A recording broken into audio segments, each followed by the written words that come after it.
Hello, Kate. How's the dock coming? Aren't you putting one in at Coast Guard? I saw it's already, I thought I saw the truck, the barge still there. Oh, they did. So how's it look? Oh, really? Shorter or width or width? Yeah. Oh, that's too bad. Yeah. Yeah. Millie,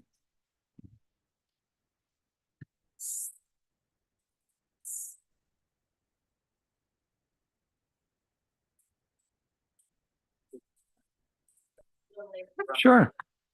Wonderful. Good for him.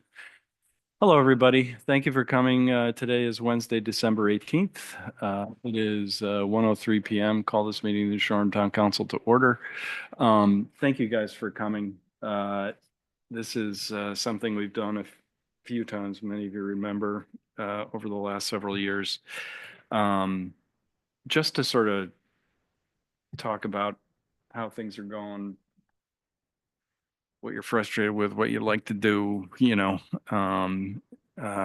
it's really just an education for us who aren't interacting with you every day, I think. And even helps as we start to think about heading into the dreaded budget season to, think about this stuff. Amy, do you have anything? No?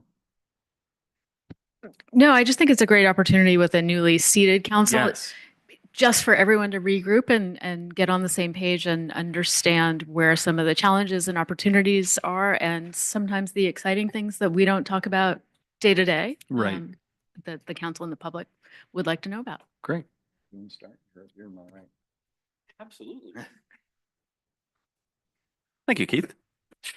I'm just going to start. Tristan Payne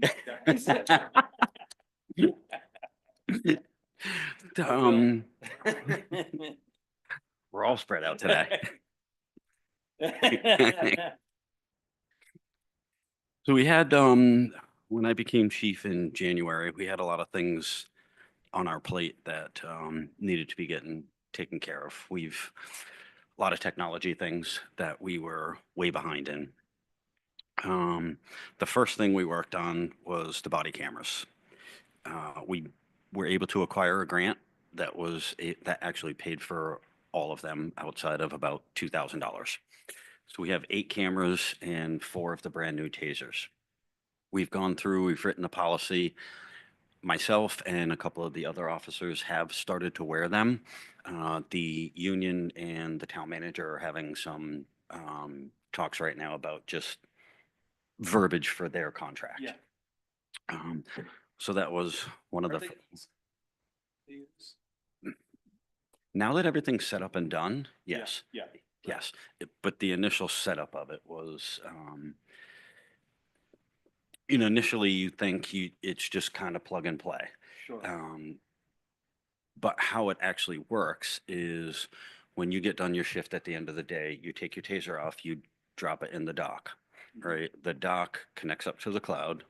The cloud then connects to our CAD RMS system, and it matches time and date stamps, and it attaches the videos to your particular incidents or cases. So there was there was quite a bit of work on the back end of this to make sure that they were communicating properly. And the State Accreditation Commission has certain categories of crimes and incidences and retention times that you need to keep those videos for.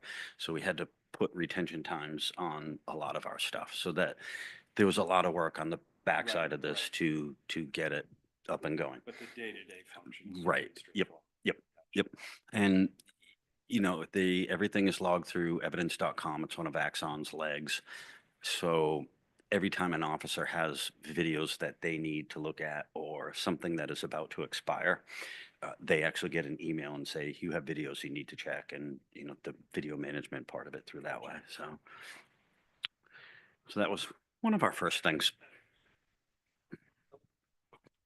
The cameras themselves, do they continually run, or are they activated based on a call? The camera itself is always on. It's in buffering mode.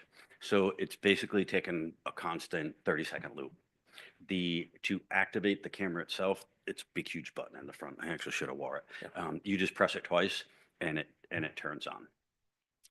So it's activated based, the officer has to activate it. It doesn't, although it's set up and ready to go, it's not recorded until he activates it. or she Exactly. activates it. Exactly. Thank you.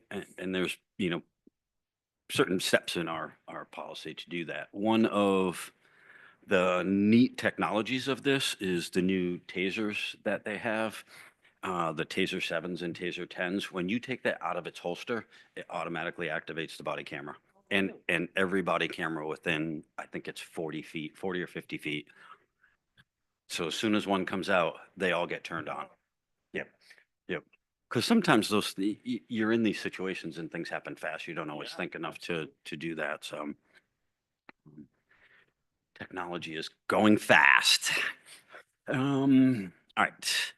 Moving on, our Power DMS it's a software tracking program. The State Accreditation Commission basically requires everyone now to have Power DMS as part of their policies and procedures to get accredited. It's good, and again, it's another one of those things that's taken time to get everything set up. In order to get accredited, there's 213 standards that we need to meet to get accredited. And we have to have a policy for every one of those standards. So there's an awful lot of work to do on the backside of this. And this is one of those long-term projects. This is not going to happen in a week. I do actually I'm getting some help from a sergeant over in Newport PD. The good part of it is when you create a new policy, you upload it and then you publish it. And then each police officer gets an email and it tells them that they have a task in Power DMS. Power DMS then tracks them logging in and then they have to sign off on it. It also records the length of time between when they logged in, opened that, and when they sign off on it. So we will know if they have actually read it or if they skimmed it and went, okay, I'm signing off on it. So it's really neat tracking software for that stuff. Our ARMS is another software program that runs our CAD RMS, our computer aided dispatch record management system. That's what we use on a day-to-day basis to record all of our calls for service, write our case reports, things of that nature. We updated that from the 2013 to 2024 version. We were due. And it did require some training for all of our officers and our dispatchers. But the company, when they came out with these new versions, they also set up training programs to go along with them. So that actually made it made it easy, but it also standardizes everybody's training. So everybody that did it, everybody's signing off on the same thing. Everybody got the same training about how it works, how they're supposed to use it. Which again, will make things a little bit easier down the road. NIBRS. NIBRS is our National Incident-Based Reporting System. This is how the FBI collects crime statistics throughout our country. Everyone was supposed to be up and using NIBRS by 2021. Again, we're a little kind of behind the eight ball. Is that implementation challenging? It was because we're one of the only communities in the state that uses ARMS as their CAD RMS. So, and this is part of, actually the NIBRS is a component of ARMS. They were not able to take all of the crime stats from Rhode Island and attach the NIBRS crime codes to them. We got 46 out of 253 that took a code.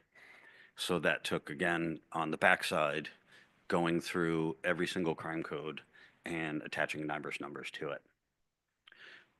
Right now, the state requires 6 months of back data Can I just interrupt for a second to ask, like, going forward, will you be attaching those numbers in sort of like as they happen? They're already attached. Like the state has all of our crime, all of the crime codes that are within arms, are state or federal crime codes.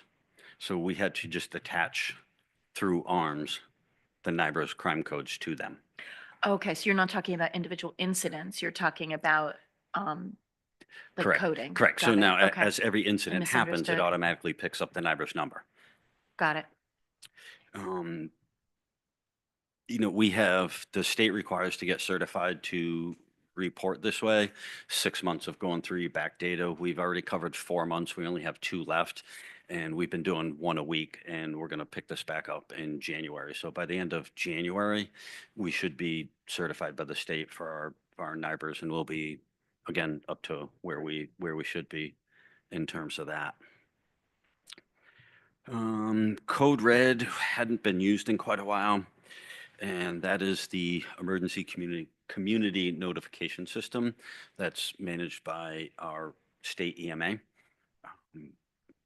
The director Pappas and I are pretty good friends and have known each other for a while, so he was pretty helpful in getting that up and running pretty quick. The school's open. A lot of our officers are now spending a lot of time up in the school. You know, obviously our day shift guys, we like to be up there a lot. We like the kids to have the interaction with us in, you know, a pretty calm, peaceful, nice setting, and not having to whatever. So we do spend an awful lot of time up there. I have been working with the superintendent and several of the other teachers up there, just continuing on our school safety plans. We had one in place for a number of years. We just like to update it, and we have a meeting usually once a month, sometimes every other month, just to make sure everything's going up to snuff. We are going to be conducting a training in January, joint training with the Fire Rescue and Medical Center. And it's about having a bad incident at the school and how we're going to respond to that. The training's being conducted by Triage Training Group out of North Providence. They are the head trainer, Josh, is a former Navy corpsman who did several tours over in the Middle East. Essentially, this program is plug the holes, get them to help.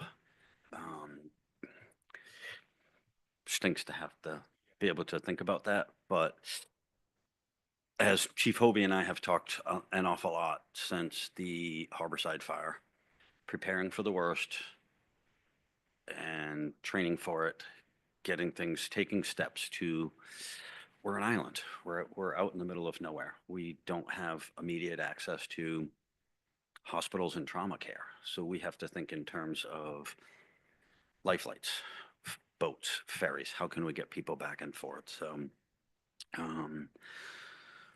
so we are working on those things. Not the greatest thing, but it is what it is. And I think if, you know, as the Harborside proved, if we train for it, if we prepare for it, if we try to line up all of our ducks ahead of time, that's something that you never have want to go off with a hitch, but you know what I'm saying. In terms of professional development, we have lacked for a little bit on doing professional development for our officers. Sergeant DiMatteo right now is attending the FBI LEADA Supervisor Leadership Training. The LEADA program is their Law Enforcement Executive Development Association.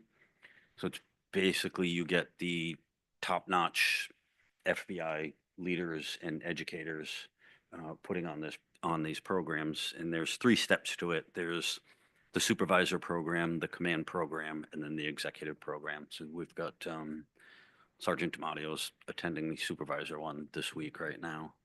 So we're trying to make this into, when I walk out the door, he's able to walk right in it and he's ready to do it. So our typical winter training, we have, our training in our firearms, our patrol rifle, taser, and other such things.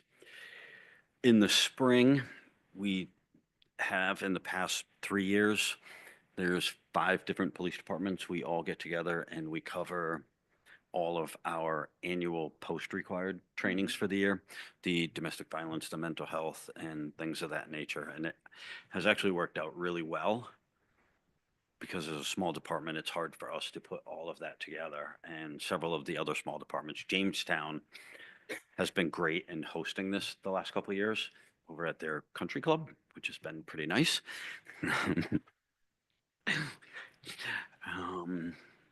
Okay. The online ticketing. I, yeah.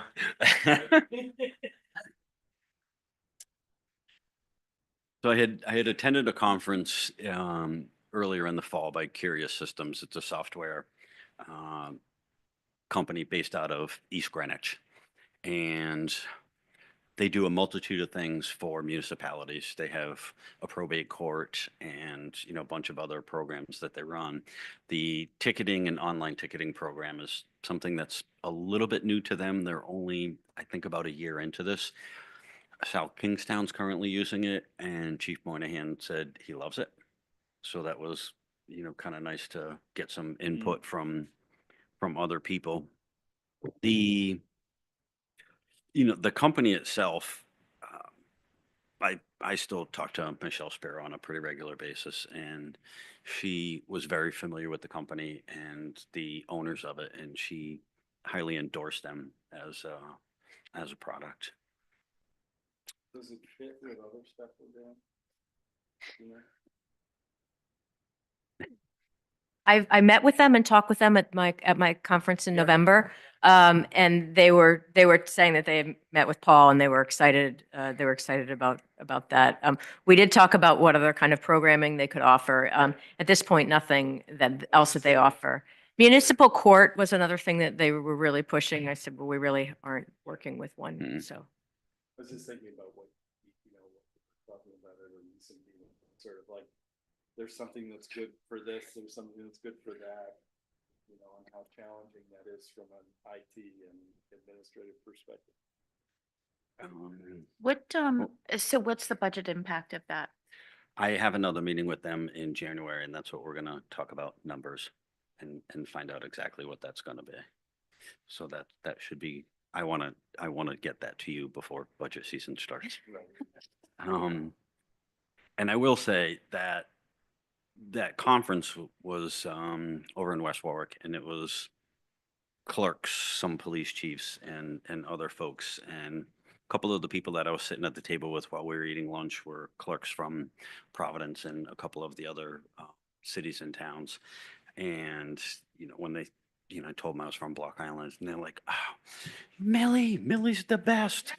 So I'm gonna plug Millie, and it's nice. You know what? Sometimes we don't get recognition for when other, people in your field are giving accolades to somebody. And I just think all you guys should hear it. So,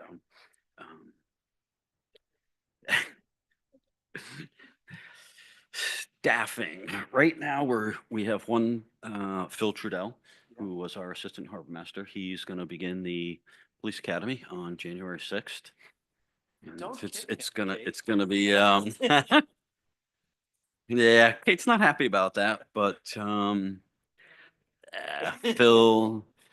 Phil's gonna be a great addition to our team. He's worked in our dispatch center for a couple of winters. He's obviously been here, works with Kate, and everybody loves him. So I think he's gonna be a great fit for us. How long is that process, Paul? 18 weeks. I believe he's gonna graduate. Wanted to say it was May 23rd. So just in time for summer, which works out perfect. Nope, he'll be with us full time.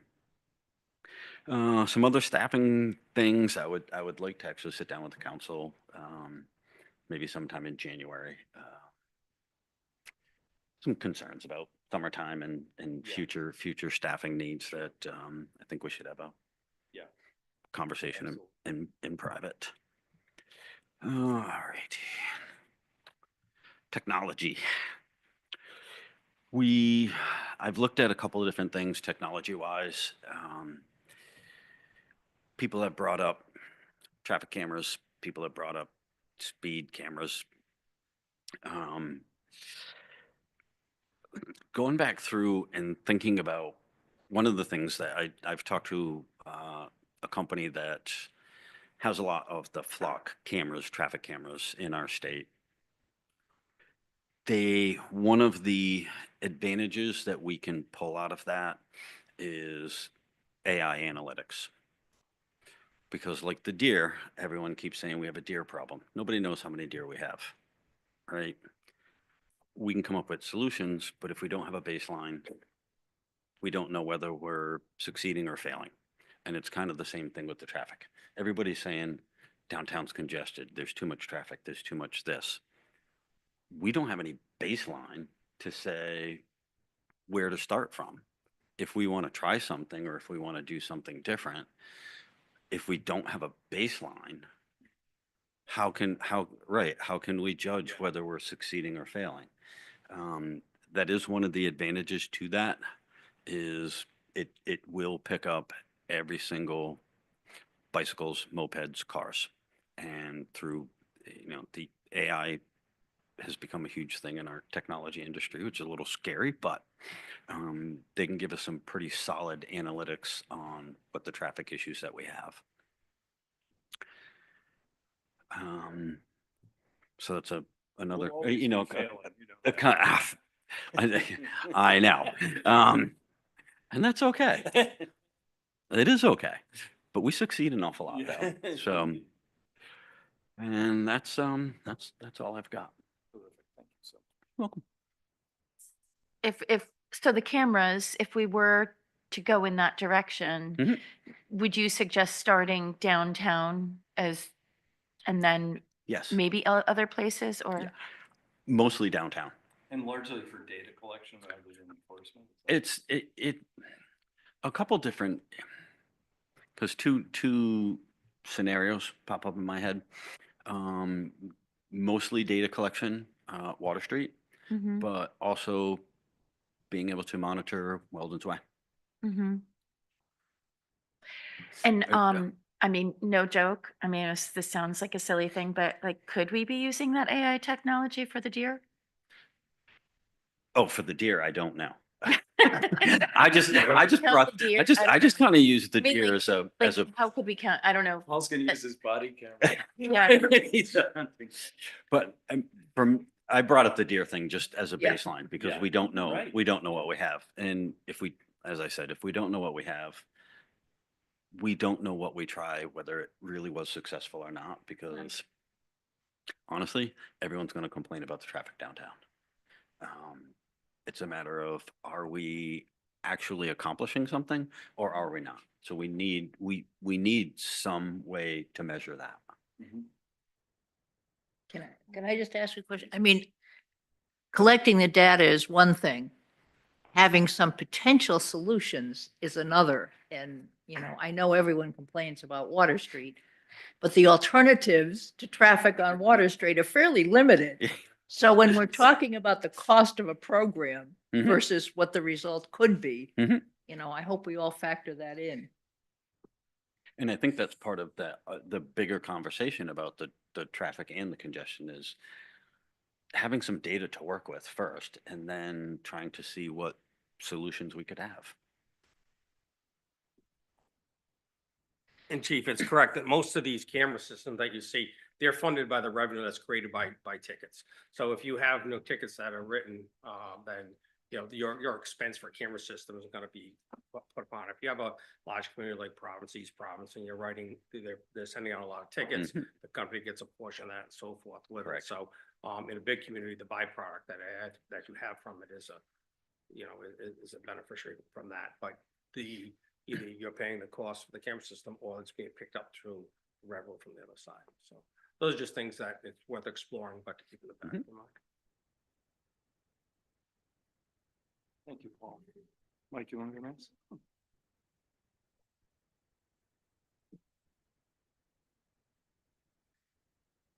Good afternoon, everyone. How are you, Mike? Very well, very well. Um, as you all pretty much know, I moved into the DPW position about 1.5 years ago. So there's been a transition period from highways over to here, and I can say myself, I'm feeling much more comfortable in this position. I've gained contacts in all different aspects here on the island and off island, which certainly makes my job easier when you got someone you know who to go to for different questions. So that's been helpful to me. And also, on the other hand, in the highway department, those guys have, I feel, have transitioned very well into their positions. Me moving out, Joe moved into my position, and so on and so forth. All the guys took on different roles that they weren't necessarily in before, and I'm happy to say that things are progressing very well. I'm happy with it. Yep, and I think they are too. They like the new roles and more responsibilities and the things that they're doing. So, that being said, I guess I'm going to say that the upcoming things Yeah, that, that'd be great. Yeah. for especially the upcoming year and beyond. The big things that I know are going to take up a lot of my time is probably going to be starting in the spring, and that's going to be the road restore project, and that is through RIDOT. And it's a program where municipalities are able to improve their roads and infrastructure and whatever it might be. It is primarily focused towards roads and bridges. Bridges, we don't have much of an issue on the town side. This one over here has been restored recently, so we're in good shape. What we're focusing on is primarily aprons, where the town-owned dirt roads are intersecting with, in most cases, it's state roads. The issue we have there is runoff, and we have material that comes out into the roadways that causes accidents, primarily moped bike accidents. And those spots are going to be the intersection of Pilot Hill, Mohegan Trail, Snake Hole, and Lakeside, so around the Painted Rock area. Those aprons are going to be paved on the town-owned dirt roads. On the state roads, those areas are going to be milled down. Milled meaning it's probably going to be about an inch and a half of the material will be milled off of that. And those millings are going to go to Beacon Hill Road to be reused on the dirt area there. Same thing is going to happen on Connecticut Avenue, the upper part of Connecticut. That is the last of the town-owned paved roads that needs repaving. Same thing is going to be done there. That road is going to be milled, and that material is going to be brought to Beacon Hill on the dirt road areas there. There's 3 spots on Beacon Hill that are going to get actual hot pavement. And that is going to be on the hills, which are a constant maintenance nightmare for us after every single rainstorm. So it'll be the hill, starting from Center Road, the very first hill there,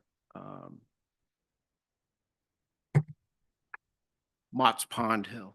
Yeah. Is what I was always told it was, right next to Don Warner's house, who hasn't been there in 30 years. The big hill, the big S-turn hill, starting at the base from like Doc Willis's property to the top up by Ron Denoni's or towards the tower, that will be hot paved, and then the very west end will be paved. We tried recycled asphalt in that, in those areas in the past, and it worked fairly well, but it has a lifespan, and we've gone past that lifespan. And truthfully, because of the rain runoff and the volume and speed of the water, those hills are unmaintainable.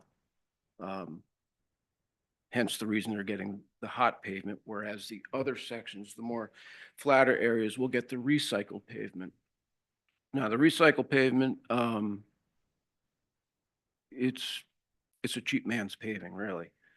It will need maintenance done to it. It will form potholes. There will be dust.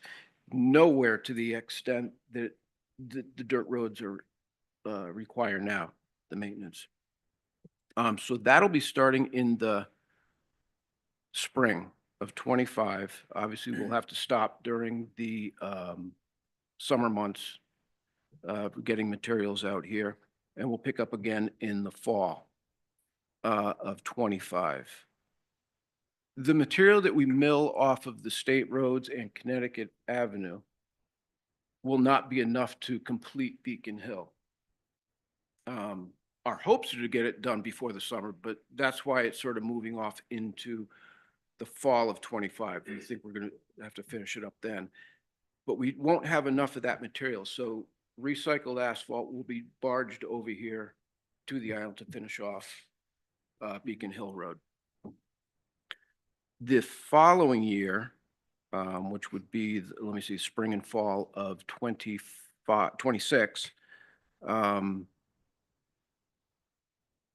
we'll be doing Gracie's Cove Road.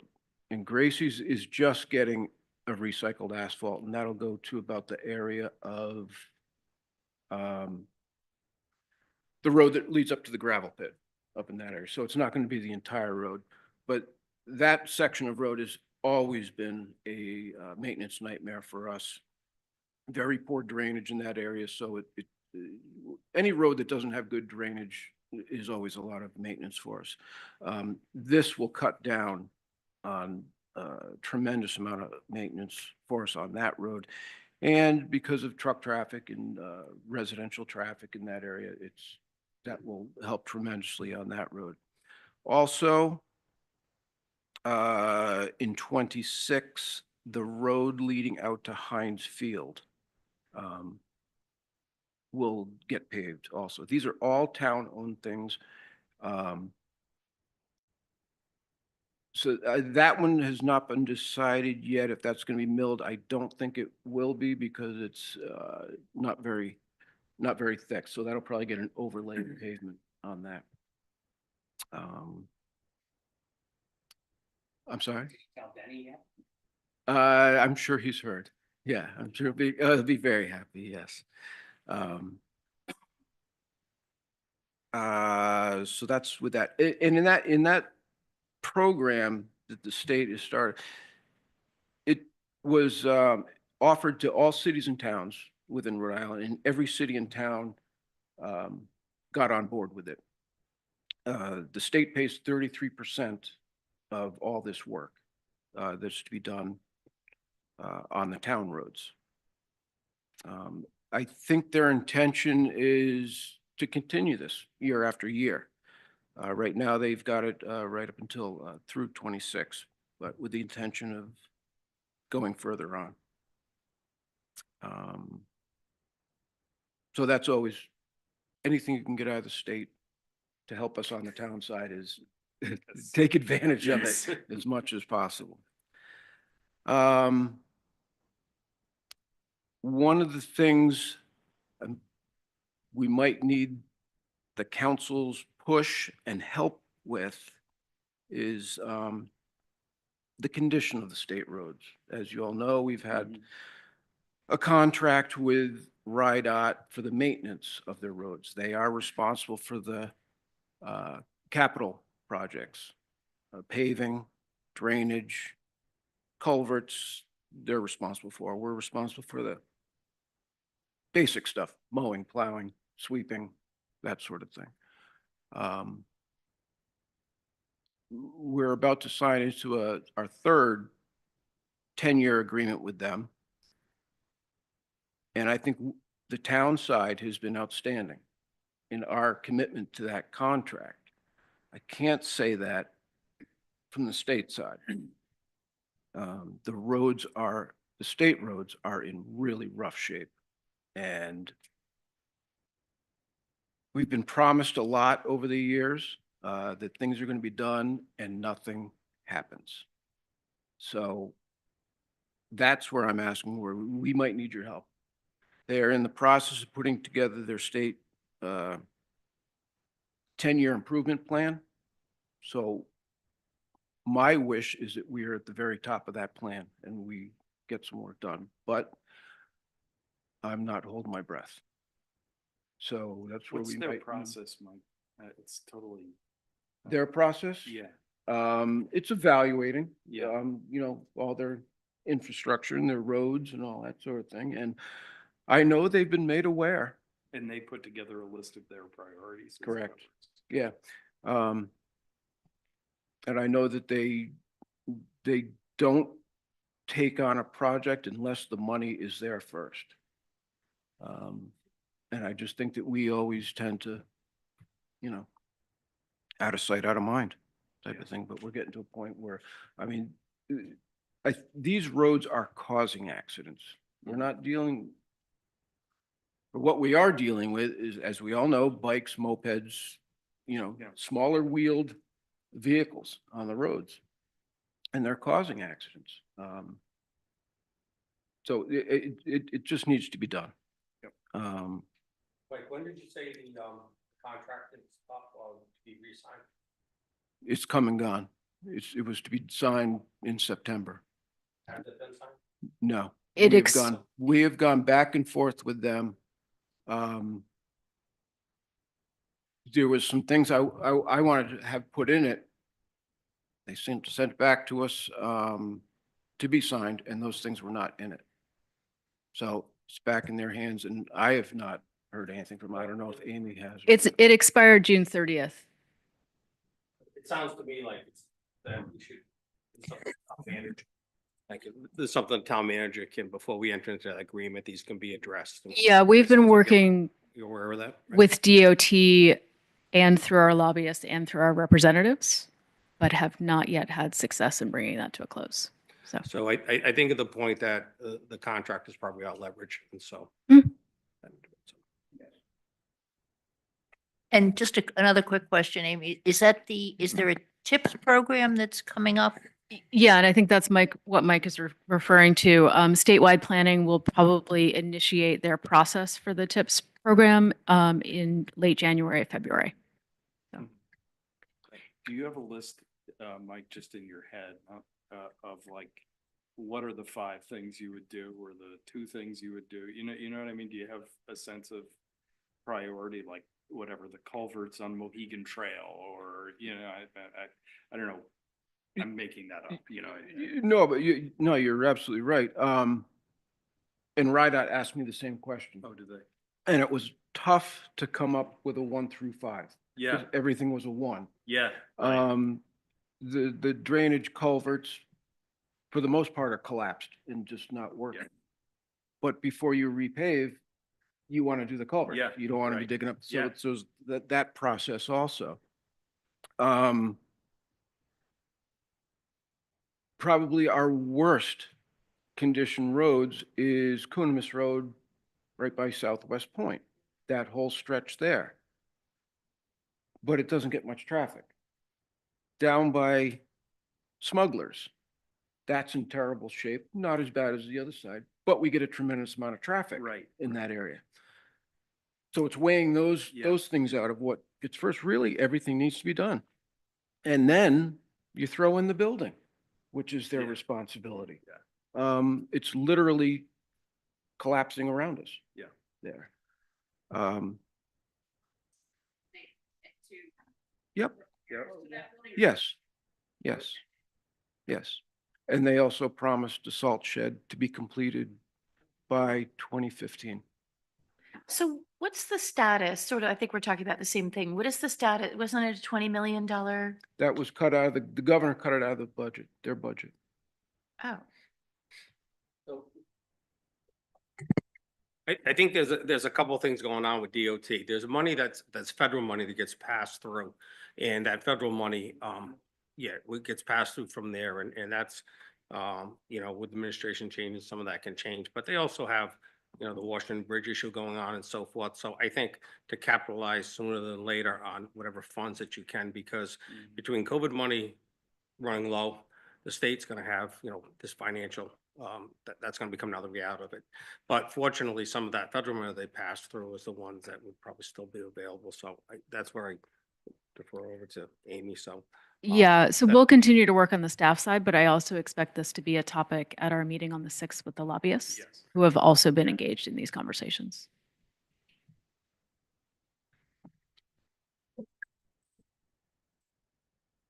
Last Monday, moving on to the next subject here, the Bluffs and Yes. Mohegan Bluffs, DEM property out there. Myself, Amy, Charlene, we met with representatives from EMA, DEM, and CRMC. Was there a CRMC rep there? No, DEM Parks. And anyways, about the condition of the stairs and below the stairs, which were shut down last year to beachgoers. and all that. So what came out of it was basically to approach this in two parts. One is to get it open for the summer. Number two is to a long-term fix of the stairs. They were last done somewhere around 2000, give or take a year, and they're showing wear and tear. We're constantly getting called down there to do, quick repairs on the stairs that are missing and all that sort of thing. Let me backtrack a little bit too. We did sign an agreement with DEM last year to maintain their properties, and they pay us $20,000 a year to maintain it. Mowing, the parking lot, the brush clearing, the cleaning of the litter down the stairs and all that sort of thing. So we've been working very well with them, and I think it works out great. But again, there's the capital projects that need to be addressed, and they were very receptive. There's a lot of questions with that whole area because of the sea level rise. We got water hitting the bluffs from below. We've got a stream that runs up above, down by the stairs. So there's a lot of activity going on there. So it was more of a brainstorming thing of what we can do to, make this area not only get through the summer, but for many years to come. It is our #1 tourist attraction and probably one of the top 5 in the entire state, if not the top one. So they understand that. I had mentioned to them that closing it off, the base of the stairs, it doesn't work. You could go down there any day and there'd be hundreds of people down on the beach just because that's where they're going to go. You're not going to stop them. So the thought there was to let's make this as safe as possible to get people down there. But at the same hand, don't spend a huge amount of money down there because it's just going to get washed away. So it's sort of that balancing act of keeping it open and keeping it as safe as possible for folks. A lot of talk was about signage, and we all love signs. But so there was a lot of back and forth of just really emphasizing that, yeah, if you're 25 years old and you want to go down the beach, sure, you can probably make it. If you're 65, 75 years old, please just go to the overlook up above. Don't try and go down below. So it was sort of an emphasis to make sure that somebody that's going down the bottom shouldn't be going down to the bottom. And that was sort of the thought when the overlook was rebuilt in 2016, I believe, with the intention of the folks that can't go all the way down to the base, at least you can get the view from up above. Another thing that was talked about the other day was halfway down the stairs, making a large landing.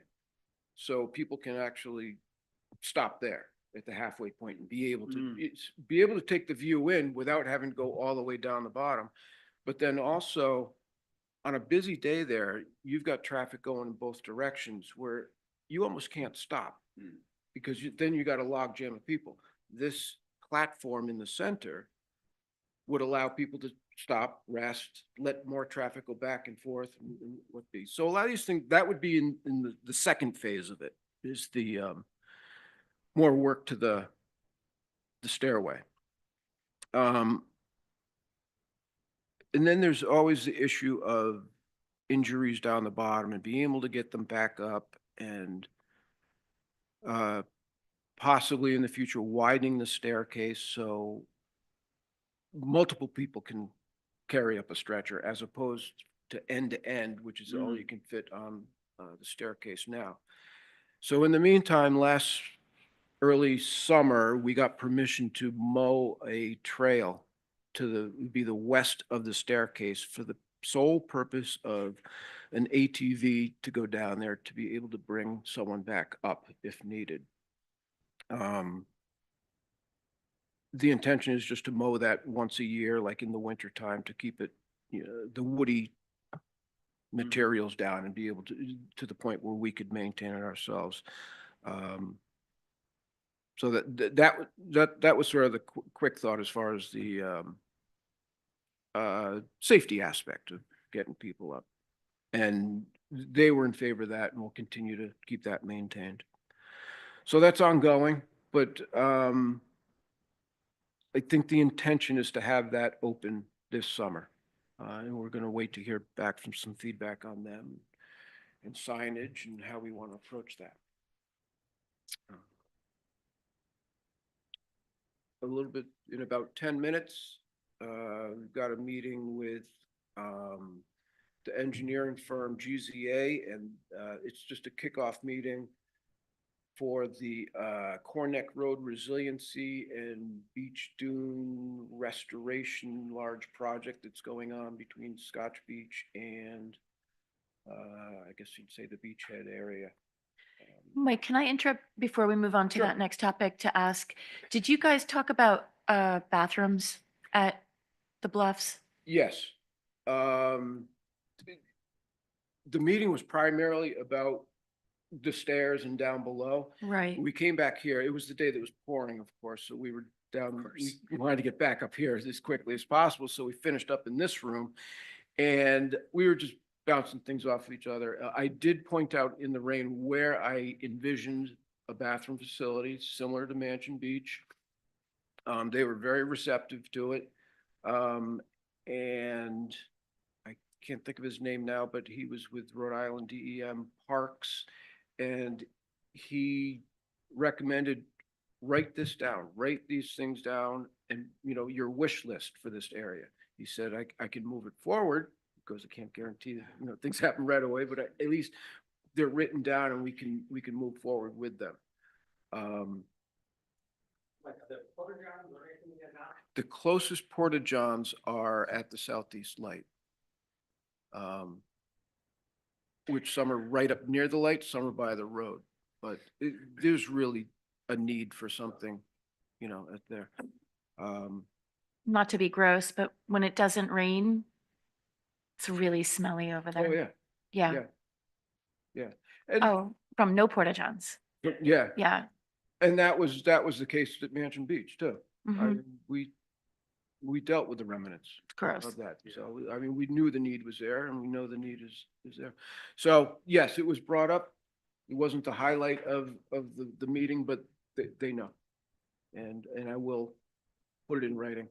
Great. I'm sorry. I didn't mean to interrupt you. No, I'm glad you did. Actually, I wanted to bring that up. So, yeah, the meeting, in a little bit. It's, like I said, it's a kickoff meeting for this, the big project that's going to be going on there. We'll have more to talk about that after the meeting. But Thank you so much. Huh?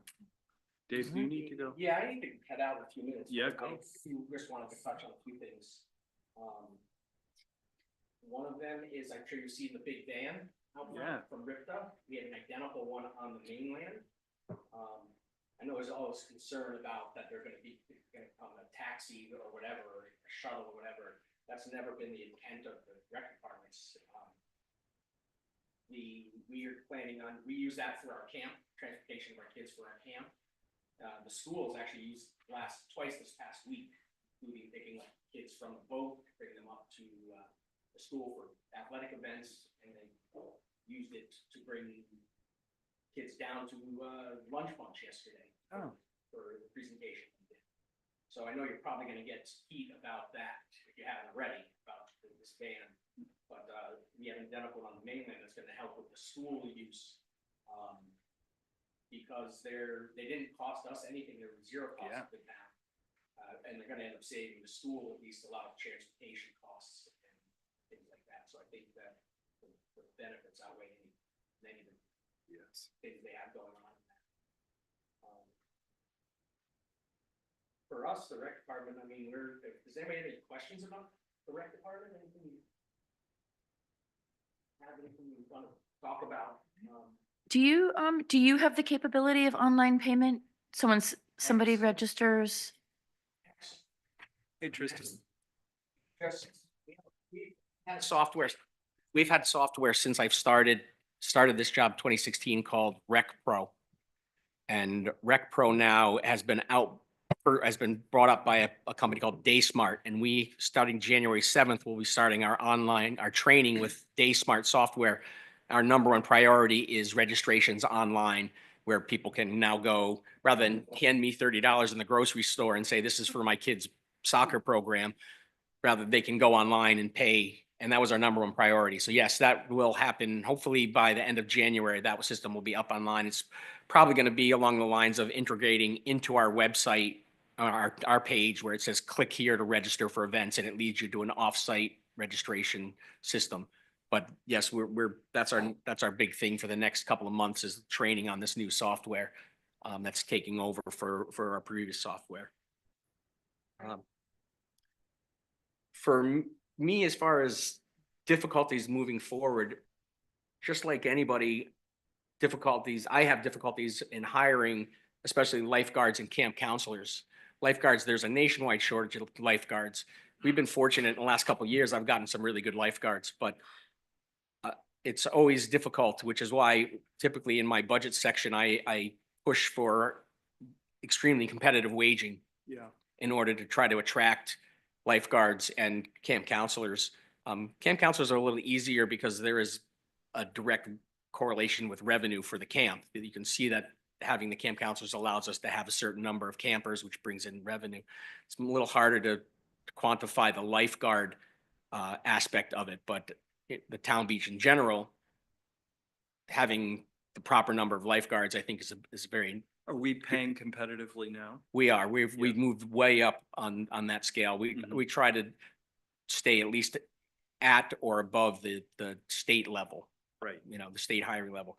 Again, it's one of those things where you have to say to people, it's hard to tell somebody you're going to move out to Block Island and you have to stay here. It's expensive to live out here, but that's the job. And, we have to be competitive. So that's that's kind of the thing that I face the most, especially in the springtime, is trying to hire certified lifeguards and be able to entice them to come to Block Island. Some don't need enticement, it's nice. Some of them just love being out here, but it's important that we are able to offer competitive waging. So that's kind of the big thing in my book, as far as what we need to kind of keep an eye on over. I'm sure you've thought of this 10,000 times, so I'm sorry, but what about offering certification here? Excellent point. I have the town's insurance company, the RI Trust. They have required that every place that has lifeguards, they have a lifeguard kind of training and lifeguard. They come out and they evaluate and for make sure we're doing the right thing. And I've spoken to them. They're going to provide a program that we would be able to utilize, where they would come out to the island and teach that. And my goal would be to do that with the high school kids out here, and that I have here who have housing, who are, in here on Block Island. So yes, I have approached that. We've talked to the trust about it. That's a goal of mine. it's just, it's like anything, hard to get that, anything on Block Island Yeah. right. nailed down like that, Absolutely. you know? I think of what Mac did with the hunter safety thing. That was a great. Yeah, and DM was great with that. They were Yeah. very helpful and, you know, willing to come out and, Take care, Mike. Thank you. and, you know, they did a great job. Yeah. So, I mean, that was another good Yeah. project that we could get done. We're working on things like motorcycle license or maybe CDL licensing, getting Oh, great. through Yeah. CCRI, getting someone out here. Sure. with that, so. Yeah. Wonderful. Right now, our next big thing we're gonna start planning our annual ski trip. That's our next Yeah. big thing, so hopefully we can get a bunch of people. What's going on with the pickleball grant? That's every other year. Every other year? Yeah, So it's green off grant. This year. It'll be off this year, but we will reapply and we've had some conversations with them about. Nancy won't stop bothering me about the pickleball grant. It wouldn't be a meeting if we didn't talk about. So on that topic, it did come up at the Lions Club meeting recently that it seemed like the Lions would be willing to do fundraising for that. Right. So maybe that's something we could work on to move the needle forward a little bit. Right. I've spoken with the Lions Club. They've already earmarked about 14,000. We would need to put up about 20,000 for the state to put up their 100,000, which would probably put us in the neighborhood to be able to create a court. So yeah, we're on the way with the Lions Club, but they also talked about trying to fund the entire amount, you know, trying to fundraise for that. So that's another direction we're trying to approach if we can't get this grant, because we gotta do it. Yeah. I'm sure you hear it from enough of them and the tennis players, so. Yeah. And there's room at Ball Brian. Correct, yeah, we're ready to go with it, but we just need the money. Right. Anybody else have any questions or questions anything for for Dick? me? Thank you, man. All right, I got a room. Dylan, how's everything in wastewater world? Thanks for inviting me. Again, I know we had a brief conversation, but it's good to bring everybody up to speed as far as what's going on in my world. You know, John's not here today since, you know, obviously, I think you all know what he's been going through and he's shared that information. But as far as what I've been dealing with, you know, I'll just keep it brief. You know, the collection system, we're still continuing annual line cleaning maintenance. The goal is to make sure that we're removing debris, grease, anything in the collection system that could cause a sanitary sewer overflow. So we're monitoring that closely annually and vigorously. We're tackling I&I. You know, that's a high priority on our list. That's water infiltration and inflow into the sewer system. We're essentially implementing slip lining. I don't know if everyone's familiar with that or if you have any questions about that, but it's epoxy liners that are cured in place on the existing pipe infrastructure so that we limit the amount of digging or eliminate digging altogether. Far more cost Dylan, how do you effective. do that? Do you decide just to do a stretch sort of every year? Is that kind of how Well, you do it? yeah, we have looked at priorities sections. Mhm. There's certain deterioration markings or considerations that you can see that are quite obvious. Yeah. Infiltration, inflow coming into the pipe, need for grouting. So those areas are prioritized, you know, and marked for, you know, first or slated first for slip lining. And so far, we've completed about 16,000 linear feet. We've How got long does that last? Is it a patch or is it? Oh, the original slip line pipes installed in the 70s are still going. Right. So there's no expiration date. Gotcha. That has been stated Yeah. to me. I expect a long Yeah. life expectancy out of them.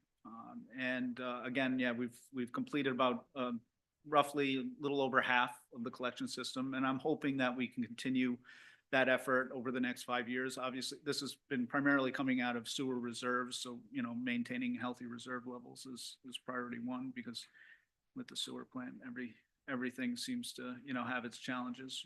And, yeah, that's going to be a priority going forward. Because obviously, again, the cost benefit to, the community and with all the road work happening, we don't want to, get in the way of that as well. Work for Old Harbor Pump Station, effluent pump upgrades, is now nearing completion. We're with the final punch list on all of that. We did have some VFD issues at the Old Harbor Pump Station, investigating the causes there. But What does VFD stand for? variable frequency drive, it's what governs the operation of the motors and Gotcha. pumps. It has some protection mechanisms within there as well, overloading, over temps, and things of that nature. It can govern a variable speed of the pump. So if a wet well level is higher, it can increase the speed of the pump. Right.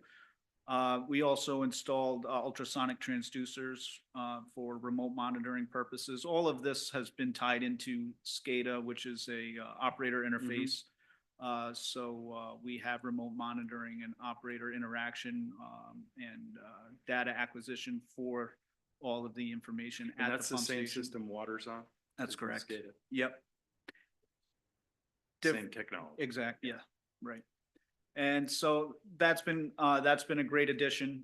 Having the wet well monitoring for Old Harbor, seeing what's coming in, it allows us to respond that much more effectively and quicker to any anomalies within the collection system. We also installed a bypass piping, which was an excellent addition. We advocated for that. So that way, if should any catastrophic failure of all the pumps, pump station, everything's down, we can hook up our bypass pump and connect directly into the force main for the influent and still maintain, operation of that facility. Resiliency projects are in the coming future, we hope. We'll be looking to complete the work of raising the elevations of the pump stations on Ocean Avenue. Ocean Avenue 1, that's the painted pump station, will be the first priority because that receives more of the majority of the flow through the system. We'll be looking to not only bring the controls up to the surface elevation, but to provide backup power there as well. At the facility, emergency generators, they're scheduled for overhaul, and we're currently working on generator 1. Fuel pumps have been rebuilt. Milton Cat should have that completed by mid-January. January 17th is the slated completion date for that. The second generator will be putting into the next fiscal year budget. And that will be completed hopefully by January of 2026 at the latest.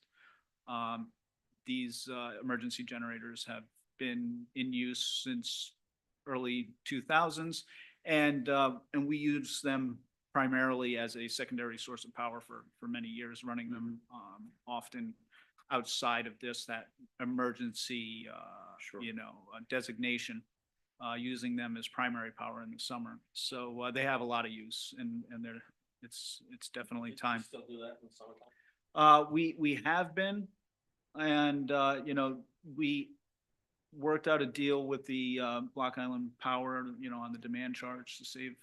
That's going to be an ongoing discussion about whether or not we maintain that, because it has to be cost effective. There is a lot of wear and tear on the generators. So we have to see if that's going to be useful going forward. The reason that you'd be doing that now is what's the end? The reason we would be doing that now is because it's actually saving us the demand charge and the cost of operations. So as long as oil prices remain low, we actually save money in using those. But again, we have to look at the overall cost, and that's maintenance included.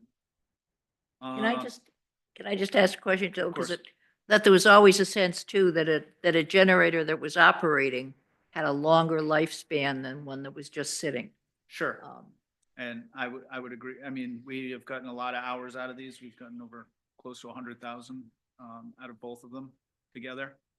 So that's a considerable amount of time. You know, and we're very familiar with both those generators. We're running them all the time. All the operators are very familiar with the system. So that's excellent as well, because in an emergency situation, having everyone up to speed very quickly is critical. Operations have been good, though not without challenges, although becoming less problematic as we're replacing most of our equipment. Some of the upgrades or the replacement, you know, you find supply chain issues or of that nature have been, you know, posed considerable challenges, especially through COVID. And still, we're seeing supply chain disruptions or long lead times for replacements. I think I had to wait 18 weeks for a booster pump, you know, but we're looking at building our spare parts inventory. I think that's going to be very important going forward. And then this is not only about just replacing the motors and mechanisms, but actually going into the controls and replacing or having spare parts for circuit breakers and DC, you know, lines and things of that nature. So that's been, you know, a challenge in trying to determine priorities there. There's a certain, you know, expectation that you might get a useful life out of something from, you know, over 10 years, but, you know, that just may not be the case. It depends on how you use it. But we're working with vendors and talking to other wastewater treatment plants and finding out, you know, how long are you getting out of this? What's the useful Sure. life? What's the expectancy there for this type of instrument? We're also looking to bring Gun Electric in and Oceanside Plumbing to wastewater and water as well. Whether this goes out to bid or not, that's discussion to be had. But I can't stress enough the benefit of having an on-site electrician. You know, we are not electricians, nor are we plumbers. And, you know, some of the capabilities of these guys and just can't be understated. So we're looking to bring them in as well. On a regulatory side, we're seeing an increase in regulations as far as cybersecurity protocols. Both the sewer and water are currently seeking proposals to integrate IT services and to develop policy shaping documents as it relates to cyber protocols in general. We did receive about 4 proposals, and we're currently vetting those, and we're going to see it. We're probably going to be a mixed bag, using one of the proposals for basic IT, another working in another capacity, maybe documentation, but that'll be ongoing. COVID monitoring has expanded to drug monitoring for the community. I spoke with Paul about that some time ago. That's ongoing, and, you know, COVID levels have been up and down. And, you know, and drug use has been up and down, but, you know, that's not really for me to, you know, place any opinion on. Just want you to know the technology is there. And if you have any questions about that or how it's used in the community, Paul's a good person to talk to about that. The doctors are also familiar with the COVID and RSV and influenza increases as well. How frequently do you do that? Is that an ongoing thing? It's twice a week. Twice a week? Yeah, twice a week we sample and send off for that for whole analysis, panel of for a full things? panel. Yep. Gotcha. Interesting. Yep. Yep. And if anyone wanted access to the database, you just ask me, and I'm happy to share. Wastewater treatment lab results have been consistent at 98, 99%. Everything's treatment, as far as treatment goes, has been excellent. Staff has been doing well. We have 3 of us are fully licensed, and Zach Wilson will be finally completing his grade 2 within the next fiscal year. So he'll be fully licensed as well. We're happy about that. As far as policy changes go, I do have the proposed ordinance change that we're going into public hearing about over tonight. If anybody has any questions about that. Great.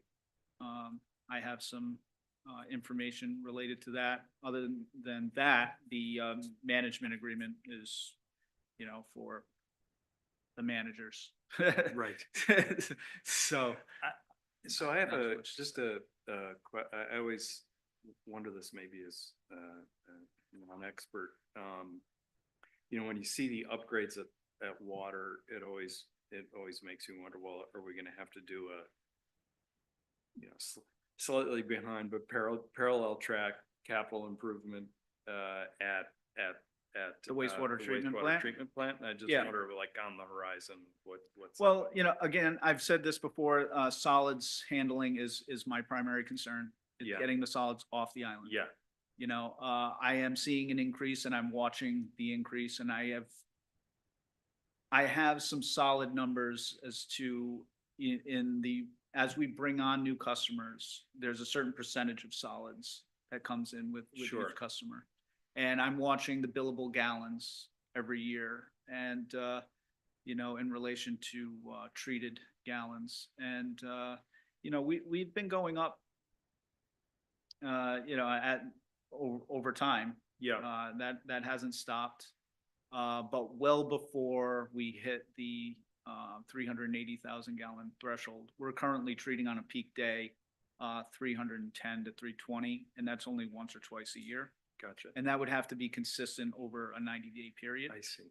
in order to go over or It's to sort of increase our frequent, design right, capacity. yeah. Correct. I'm far more concerned about getting the solids off the Yeah. island. How's that going? Berm's been working great. Yeah. Yeah, everything's been going really well. We had weekly sludge box changes through all through the summer without any glitches, without any hitches. So it was really good.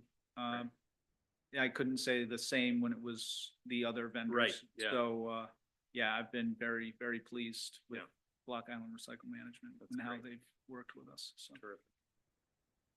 Any other questions for Dylan? No, that was terrific. Okay, you guys do a great job. Really Thanks. appreciate it. Tom, do you have stuff? I always have something to say. So to go through basically the report that I give Amy every couple of weeks. I'll just go down in broad strokes. On the town housing side, we're focusing on improvements right now to the Coast Guard station, basically in the kitchen and downstairs room. We want to get that going right now, so it'll be ready for this coming season.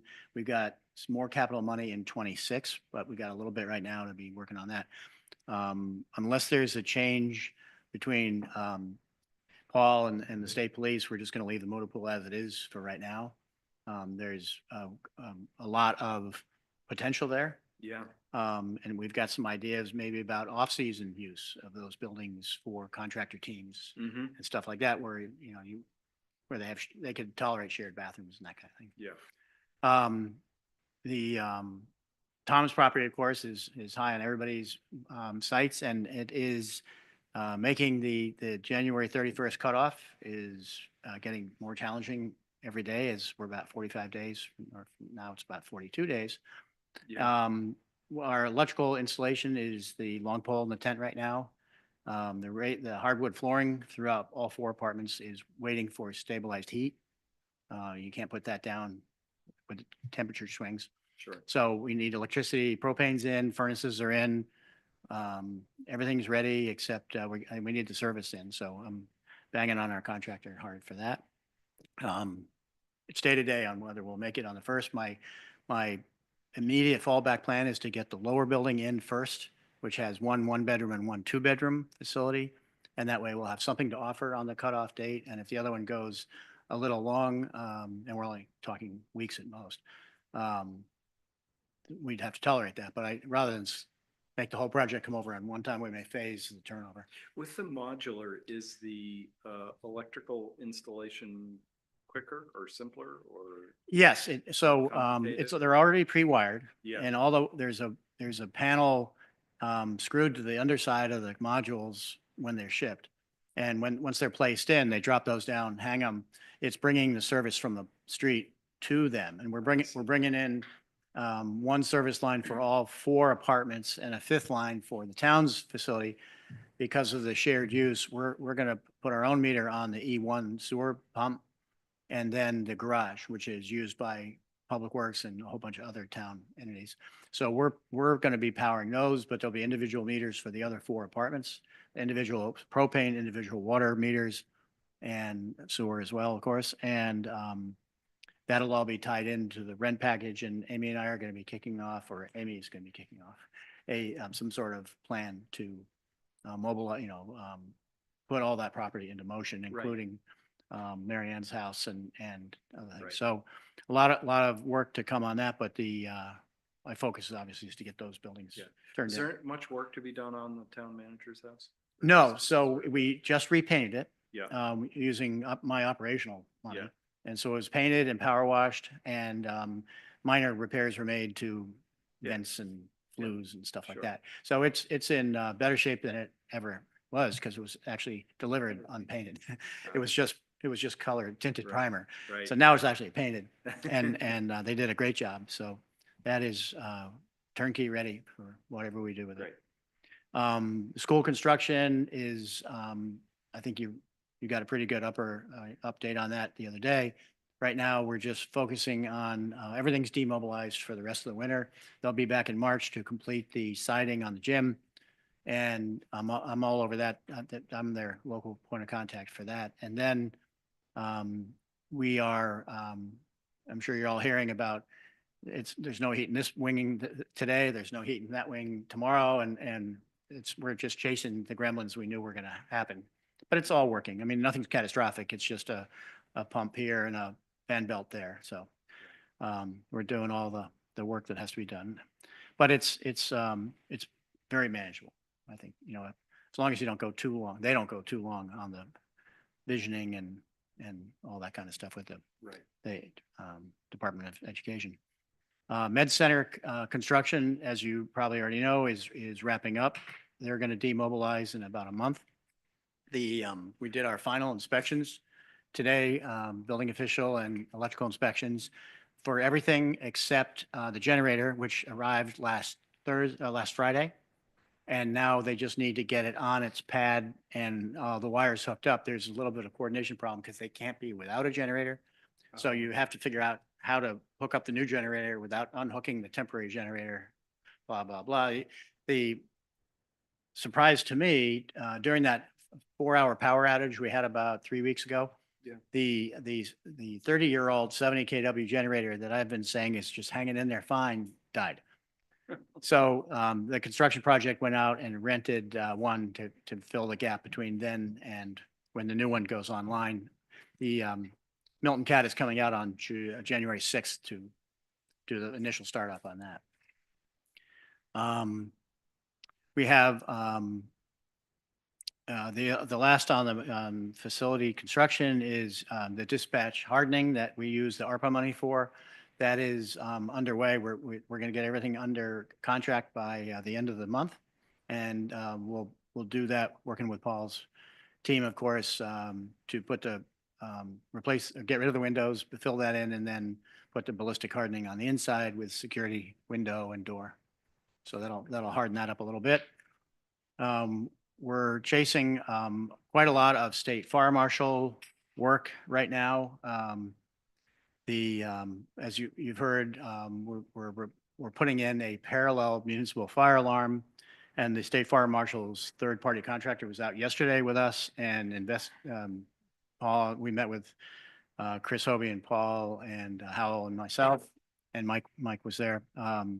Met with them. I think it was a very positive inspection, and they seemed to be. They thought the system was great. The facility maybe not so much. So we're waiting to see what comes out of that. It's a wood frame building, not sprinklered. We may get something to bump into there. Sure.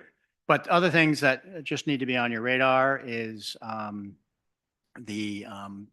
you've probably seen the fire suppression systems that the State Fire Marshal made Champlain's in the boat basin put in, where a fire truck can pull up, hook to a suction pipe that's already there, and then discharge to a feeder pipe out the dock that's already there. They want us to do that at Old Harbor Dock now, the town to do that. we don't need a suction system, but we do need a discharge system. So we're working with Jeremiah to engineer that and get it in before the season. That'll come out of some pot. And then at the beach pavilion, I guess when the bedrooms were put in for staff, they closed off an egress that needs to be restored. So we found a way to cramp up one shower changing room and put a passage through there. And we'll be doing that with in-house staff this winter, right now. As soon as Bob Gallant comes off the Thomas House, we'll be working on that. At the Old Harbor Docks, the electrical system there is insufficient according to the new state electrical inspector. So we're trying to get a list of what needs replacing, repairing from him, and then we'll have to put that into motion too. And of course, they'll want that done in the March timeframe. So we have Paul Gunn working directly with the state fire marshal on that. We're working a lot with I work, obviously every day with building department, and we have recently succeeded in having daily updates out of Vision, which is the tax base system of every property, and the addresses, ownership, all that now feeds directly into OpenGov, which is our permitting system, and ArcGIS, which is our plat map graphic program. So all three are updating daily now. So when a property owner changes or there's, a subdivision is approved through zoning, all that blends right into building and the map pretty fast. So that was really just moving electrons. It wasn't that hard. It just took, putting things like that in motion has a lot of inertia. So we did well there. I'm helping Amy here with the IT stuff in this building. We're putting in a couple more levels of security, including more and multi-factor authentication, and going back to some of the phishing and other training that you remember back in the Yes. teens. Yes. And we're getting back into that. So By the way, I had a great experience with Freedom Tech today. They were Good. terrific. on your machine, Yeah. good, excellent.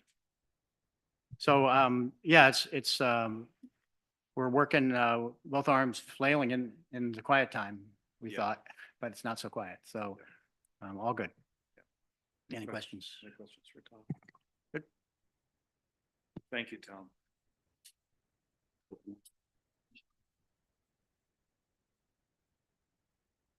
Harbor Master McConville.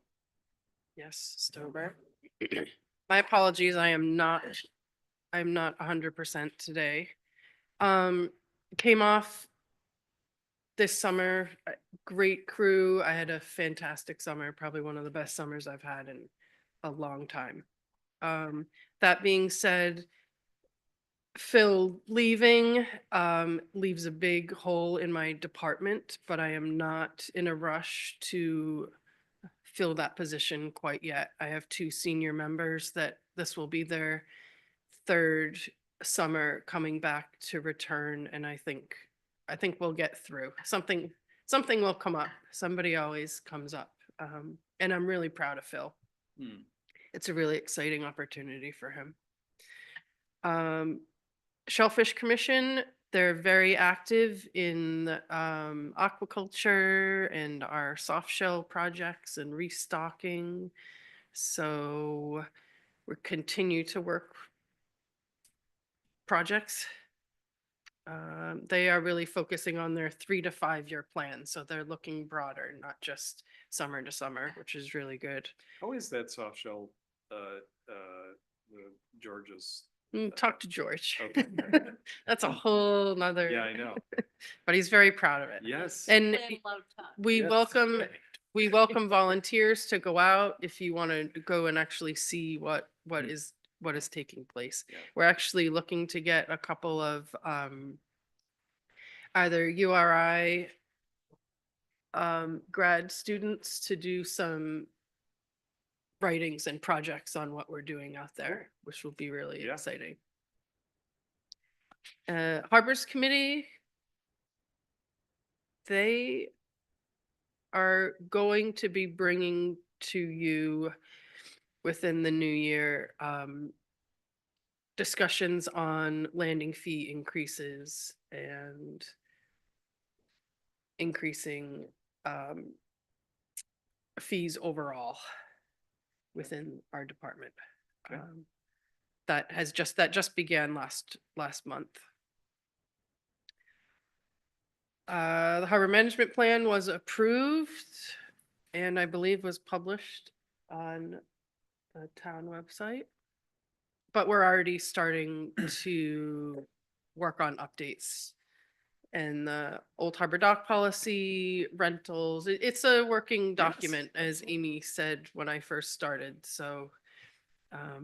So we'll be prepared in we have 5 years to have it be the way it is, and then we'll present these new updates. What I would like to see is us begin to utilize Sam P. Meadow property a little more. I've suggested possibly putting bathroom trailers with showers there, or I'd just like to see more than just picnic tables there for the boaters. Who's on that committee now? You are. And Neil was. Neil was, Sven was. Point some. If anybody wants to volunteer.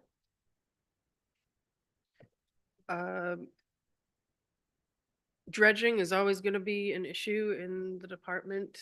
I'd really like to see something a little more long-term solution besides just throwing money at it seasonally, especially when we're held at such a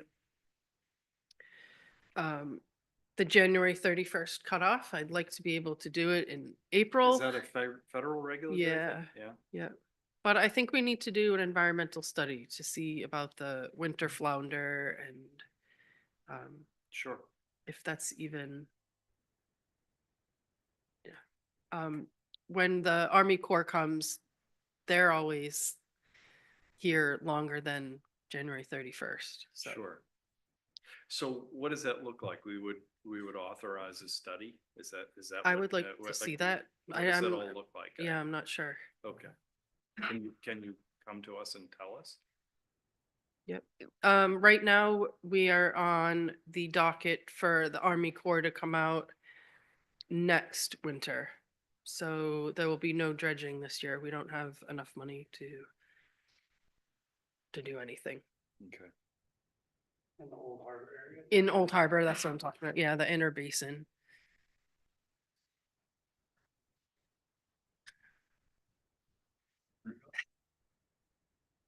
It's gonna have to. Yeah, it's gonna have to. Bain did a great job with what we could give him last year. We have I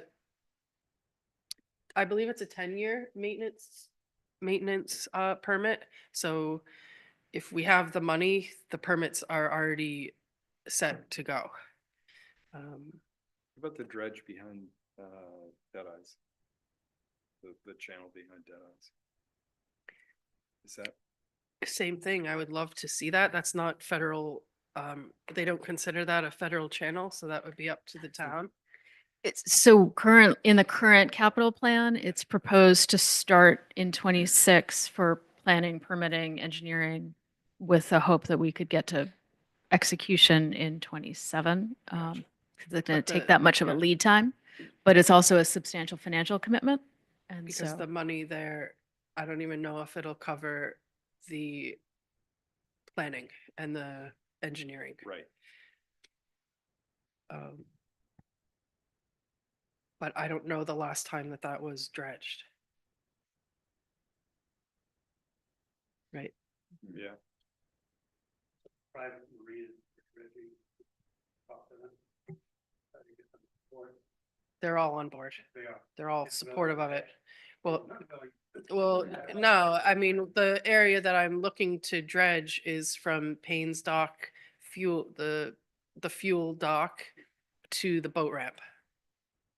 Because at low tide right now, it's less than 3 feet at a low moon tide. So The last thing I have is personal, professional development. I am going to be attending an Association Marina Industries Expo. And the main topic is going to be hazard mitigation, which I am on the committee here also. Yeah. So hopefully I'll be inspired and bring back some, Is it someplace good? it's Or warm? someplace warm. Good. That's good. Yes. Good for you. And yeah, I'm really looking forward to that. I got a lot out of the last time I went, so. Yeah. Any questions? I don't have any. Thank you so much, Kate. Where do we stand on some of the things we talked about last year, like requiring insurance for, That's already a policy. that's a Yep, policy we've now? Made that a policy. Okay, I just wanted to, I have a faulty memory. So, Wanted to check. so all the boats out there have Right. insurance except for one. And he is right now at Champlin's. And I'm trying to work with him, but if he doesn't get hauled out himself, then the town is gonna be responsible to remove that at his cost, but everyone else has provided me with proper, valid, updated Great. insurance. It's a big step. And on that note, Amy is gonna help me with some of the wording on actually the insurance policy and where it would if you're in the waters of Block Island, or if your boat is registered in Block Island, I think you, Sure. So currently we require a policy, but we'd actually like to make it more robust for those that are going to stay over the winter, to have them have the town of New Shoreham as a named insured. Oh, yeah, sure. So just taking that one extra step, Right. not for everyone in the pond all season, but for those that are staying over the winter. So we'll do that update. Jen? Oh. Oh, yeah, of course. So the land use department, short-term rental, registration applications have been going pretty well. We've worked really hard to implement the ordinance that you passed in July, and overall I've heard positive feedback regarding the process. In the past 9 weeks, we've had 394 applications as of like before I came into this meeting. And I think it's important to recognize Amanda Boulay, Karen Ford, Wayne Pinkham for assisting with this process. So we have 394 applications, 16 of them are duplicates. So the way OpenGov works, you can only archive them, just so you know that in case the numbers seem off, it's only 16. We have collected $67,000 in the past nine weeks. I think there's probably 100. Yeah, that's, I mean, based on the information. For land use, a number of substantial changes to the Rhode Island general laws on zoning, planning, land use matters became effective in January 2024. Amendments to those amendments have occurred, so we're working on bringing our ordinances into conformance. The planning board voted to recommend a new ordinance on tents and containers. So you will have that for January's Wait, what kind of containers? tents and containers. Tents and containers, thanks. Capital budget was reviewed and a favorable recommendation to the town manager. The staff, planning board, housing board will be discussing regulatory changes for attainable and to increase the numbers for attainable and affordable housing units. Historic District Commission and planning board are reviewing adding some parcels to the district. So I think that's a pretty lengthy process to do that. I think the next step for planning is to list the properties and inform property owners. Conservation Commission. So we have 2 new members and 1 vacancy. And so that's kind of, so we're looking at their procedures and powers of the commission, and I gave them a bunch of information, and they are going to review the CRMC requests that I receive and the building official receive for applications that go to CRMC. We sign it as a building permit's required or it's in conformance with the zoning ordinance. So now the conservation will also review it, and they'll review it and just give a recommendation back to us.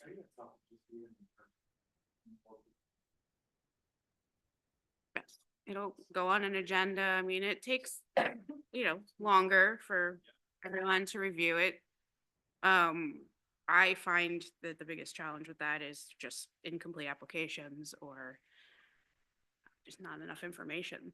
Yeah. Because they think it's just a simple sign off, where the building official it is, do you need a building permit or don't you need a building permit? Zoning, it's a full review, Oh, what else? I also gave the Conservation Commission members the implementation section of the comp plan. So I haven't looked at it in a while, but I looked at even the town council. I mean, might want to look at it. There's a lot that you've accomplished, and then there's a number of things. Yeah. Annual meeting schedules, most of them have been approved. So we have the planning board, the Conservation Commission, Old Harbor Task Force, Technical Review Committee, Zoning Board of Review, and Historic District Commission. Those are my part that are all in my land use department. And sure.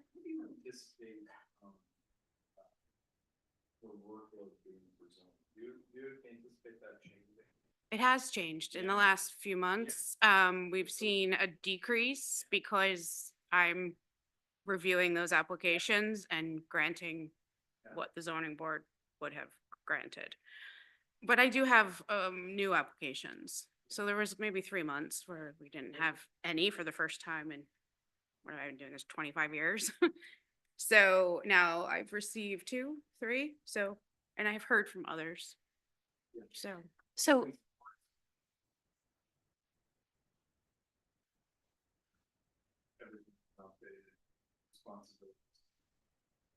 Dramatically. Do we have the infrastructure to staff? The legislature basically said the staff now has the ability to review and sign off on these. Mhm. And that's different, and I have no solution to this, but it is one of the things that sticks in my mind as we keep voting for these things to implement the state law, which we have to do. So it's changed Yeah. dramatically. And Some provisions that take things over the planning board that were used to be the zoning. yes, so unified development review, rather than them bouncing back and forth between the 2 boards, it's just one board. So is there any professional development or, just that they're gonna have to go through because it touches areas that they haven't really had to deal with before? I hope so. Yeah. Just because, and we've had one, and the zoning board, they're used to this. They're used to marking exhibits and kind of the whole process. Yes. And reviewing the ordinance, so. But also, if the zoning board is having a reduced workload, does that mean you're having an increased workload on this, right? Yes, Because, definitely. so how's your office handling that? I mean, With short-term rental? you want a box of Kleenex? I don't know. I mean, it's a lot. I It's a just want to lot. acknowledge that it's a lot. is a Obviously, if their workload decreases Right. and yours increases at the same time that we dropped short-term rental in your office, that's a lot. So Yeah, it's definitely a lot. And is there a long-term plan for, I put that in, I That. mean, that's in here as far as what I mean, at least for right now, for staffing, but just without the state law changes, short-term rentals and anything else that's happened, just the boards. I mean, you have Conservation, Planning Board, Old Harbor Task Force, Technical Review Committee, Zoning Board, Historic District Commission, and a staff of 2. So that's, I mean, that's what it is. So it's, I mean, I'm there full-time, the administrative officer and the zoning official, and then we have a full-time administrative assistant and contractual town planner. They were just hired last month, right? Last month. And Karen Browning, our wonderful land use solicitor. She's great to work with. Oh, accessory dwelling units. So we should talk about 513s. We're going to, every other year, we do the annual owner affidavit renewals. So that's in 2025, and we'll coordinate with the finance director in case you create something, some tax incentive for the 513s. So right now we have 20 units. I mean, I'm sorry, 70 units. In the past 3 years, we've had 22 new applications.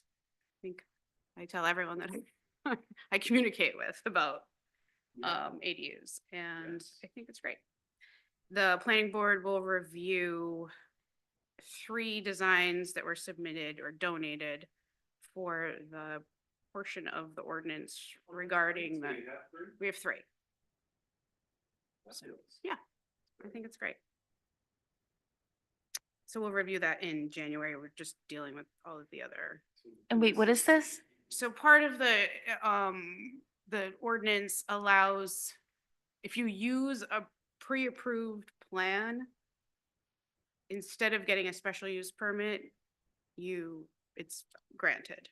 You don't have to go through the special use permit process if it exceeds the 1,200 square feet of living space, but under the 1,500. So this is for a 513. 513. Okay.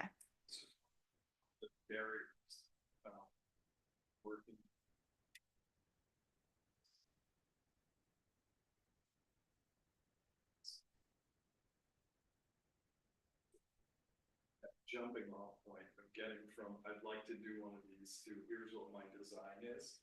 So there's a provision in the new ordinance that enables the town to planning board, yeah. to basically solicit and identify appropriate designs, have entire packages available. So if someone wants to build an ADU, you can go to Jen's office and look at those 3 and you get an accelerated approval. Correct. That's great. If you're under 1,200 square feet, you have.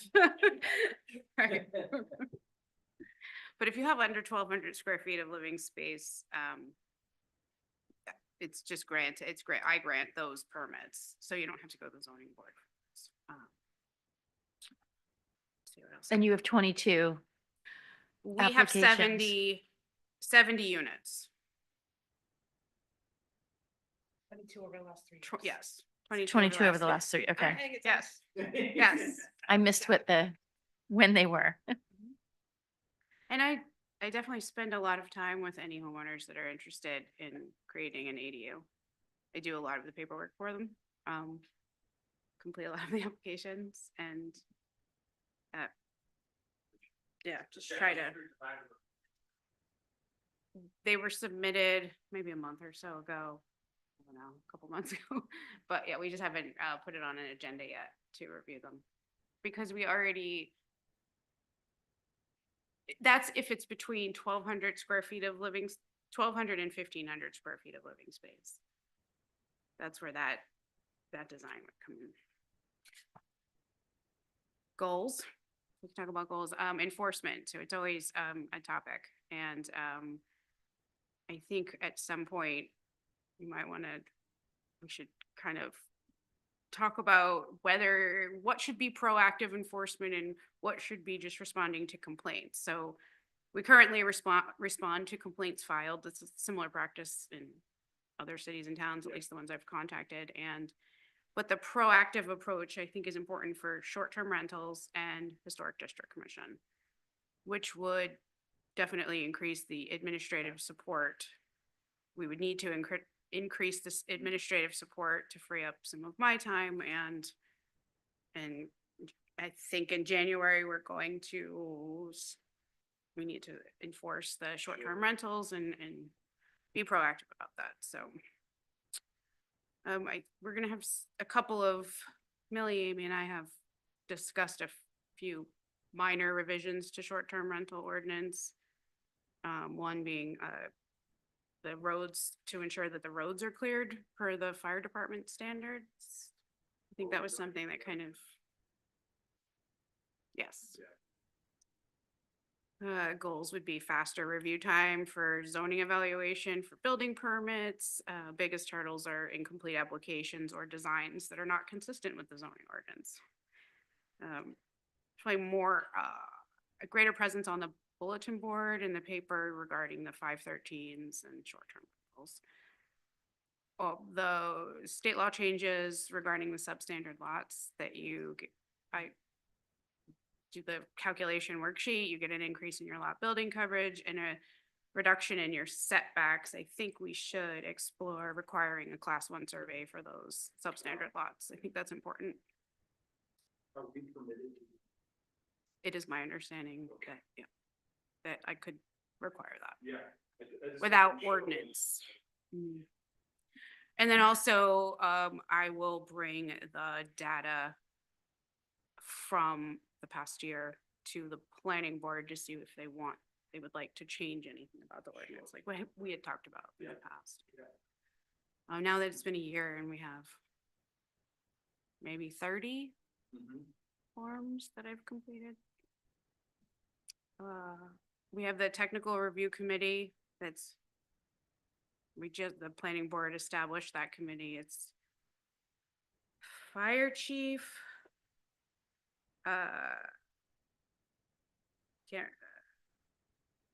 public works director, there's 5 of us. Yeah. Is that mandatory? Yes, Other it than- is. yeah. Yes, that's a new, thought, and then some of the applications will go to technical review committee. We might need to expand and add a few additional members, but I'll bring that to the planning board, because they create the committee by Yep. ordinance. We are working on rules of procedure, updating rules of procedure for the zoning board, so we'll put that on the agenda probably in January. I'm working on some language for an ordinance for the public safety zone for Plat 5 Lot 20, fire barn, police. And then state mandates for e-permitting for zoning planning applications. Amy just received and sent me something this morning from the League of Cities and Towns. Is that where it came from? It came through the league. Okay, regarding the whole process. So potential policy changes or just changes would be a part-time administrative assistant for the department. Do you think you'd have a hard time finding someone? No, No. I don't. Just so that we can be proactive with short-term rentals and the enforcement of it and pretty much everything I just talked about. Right. Yeah. And then I already talked about that other thing. That's about it. Possibly adding more time to the town planners. Contractual position, we'll probably need to talk about that in the future. And if I could ask, is Allison still on part-time or is she gone completely, Allison? She's still doing the GIS and Yeah, she's doing GIS and certain grants that she'd already been working on, like Coordinac Road and Resiliency. She'll stay on for those programs. And then as a sidelight, we will want to talk about comp plan as well.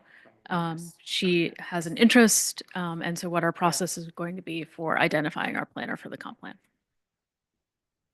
She would be interested in doing that though. She has indicated she would be. Good. Yeah. Yeah.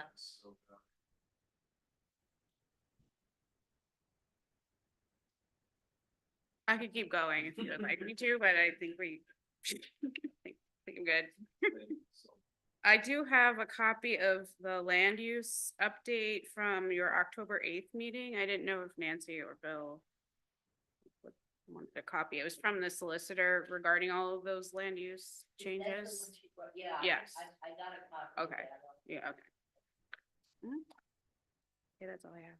I think. Question, do you get any feedback from the state short-term rental commission that's been meeting as to what in God's name they're doing and I've been watching the meetings when they publish them, such them? just to see what is happening with it. And it sounds like they're trying to just make it consistent across the state, but Which is gonna be problematic, I think, because there's so many different aspects depending on size of cities and towns. Yeah. I've looked at a number of them, like Newport's is Sort of one of those. really leave us different. alone. Yeah, Newport's much more complicated than It us though, is. because they have zones where you can't do short-term rentals and Yeah, they Newport's have a is lot very- of, a lot, it's a lot more complicated. And their fines are crazy high. Enforcement of the short-term rental goes to warden's court, so we should think Amy and Millie and I will talk about kind of, yeah. And the who? Oh, yes, but the, right. That's right.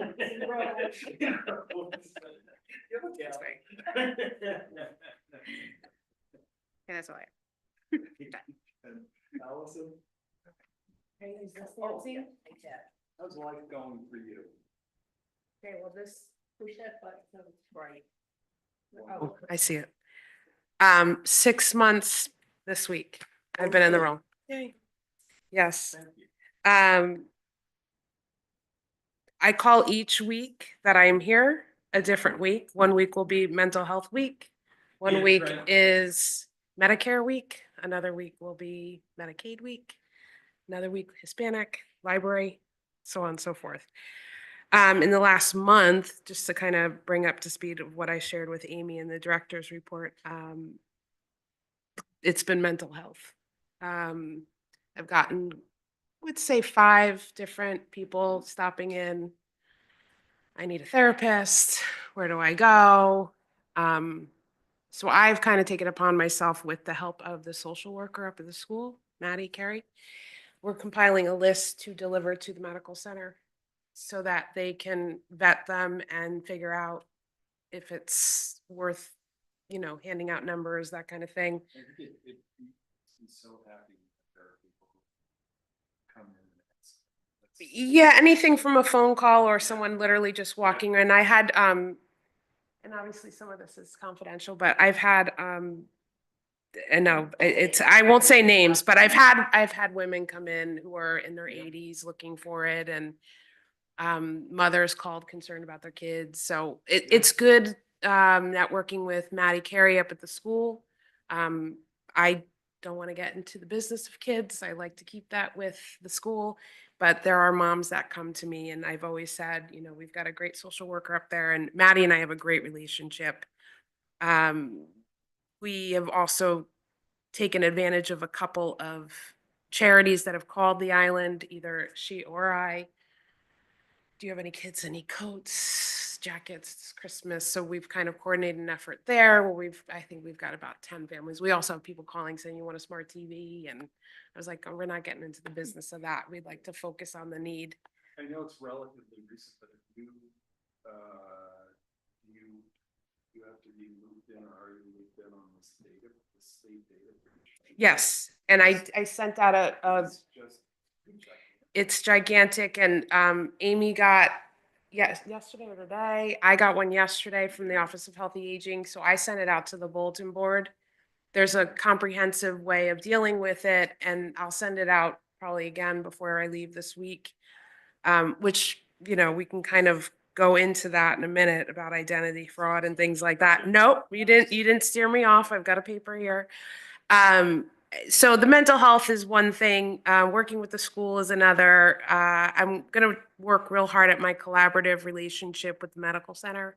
I think it's one of the things that I need to work on. So that's one of the things. I've met with a couple of therapists out here who do peer-to-peer support group, and I even went to the support group this week. which had a small showing, but usually I can kind of network with somebody who's having a tough time with X, Y, and Z. We've got a neighbor to neighbor program that we're kind of building up, and it just kind of puts people together that I know are willing to help and ones that need the help. And it's been pretty successful. I mean, it's nice that people come to me and say, instead of saying I've got a problem, they're like, I can be part of the solution for you. And if you hear of anybody that needs X, Y, or Z, I can be of assistance. So I just actually had that happen with housing. And if there is a medical professional that would like housing out here, and I kind of been able to connect the dots somewhere along the lines of that as well. Community calendar. I'm very proud of this right now. Yeah, it's great. It's been a success. I've been doing some Google Analytics behind how many hits after I hit it and send it off, and it's growing week over week. So first week was 168. I say probably 100 of those were mine. And now we're moving upwards into the 200s. So people are paying attention, and I spend probably the first 15 minutes of every day taking cancellations. You missed this, you missed that. I also work with Renee to make sure it gets published, even though I'm behind the 8 ball with her. But for the mini grants is kind of what inspired it. The town's promoting and funding, so let's get it out there. I've had a lot of talks with Molly about how she can't go another winter without us having something to do. So we're working hard at trying to keep that updated. And I think the only thing it has to do is grow, especially in the summer. And it might turn into an administrative nightmare for me, but I think I've got a good kind of grip. I did. And what that has really uncovered more than anything, which is going to be a big ask from all of you, is, and I have Bridget Price to thank. Bridget Price is our senior or our healthy aging coordinator that's been around for about 2 months now. She has identified my frustrations of just kind of going and sitting at a table with any group. It could be the library, it could be the medical center, it could be the school. And we're all kind of working the same stuff, but we're not talking to each other. And not everyone, but a lot of people I meet at the table have identified the problems, but along the lines of Nancy, what are we doing to execute? And that has probably been my biggest frustration, is that I got dropped the other day about, I would say, files dating back to 2017 of surveys that obviously don't have any validity now, but surveys of focus groups of things that we need. And each time there's been no execution or plan attached to it. So Bridget Price went and did a little digging, and she found this AARP Livable Community Certification Program that cities throughout the state of Rhode Island are participating in, which basically provides the framework for a community to mutually agreed upon goals, and takes a steering committee of key stakeholders to help steer it into the direction of accomplishing these goals. And I forced Amy into a conversation on Friday, and it was good. And she agreed, and I think we're going to move forward with presenting you all with a resolution of what I want to attack. And it kind of, it starts as like, senior and aging in place, but aging starts at the day you were born. So it talks about infrastructure, it speaks to housing. I think they have a lot of examples. Well, I have them for you, don't worry. And I will be providing them for a little homework just for you all. I have a 2-page just on what it is, and then a 3-page on their most recent people that are participating, or town that's participating, which is Westerly. Their focus was on housing, transportation, and communication. I have a feeling we might have a longer couple of pages in there, but it basically creates a framework. They do offer grants that we can apply for to have a consultant come in and help guide us, so the work doesn't all fall on the municipality, which is great. But it's, every time I go to a meeting, I'm saying, like, "So when you get this information, what are you doing with it?"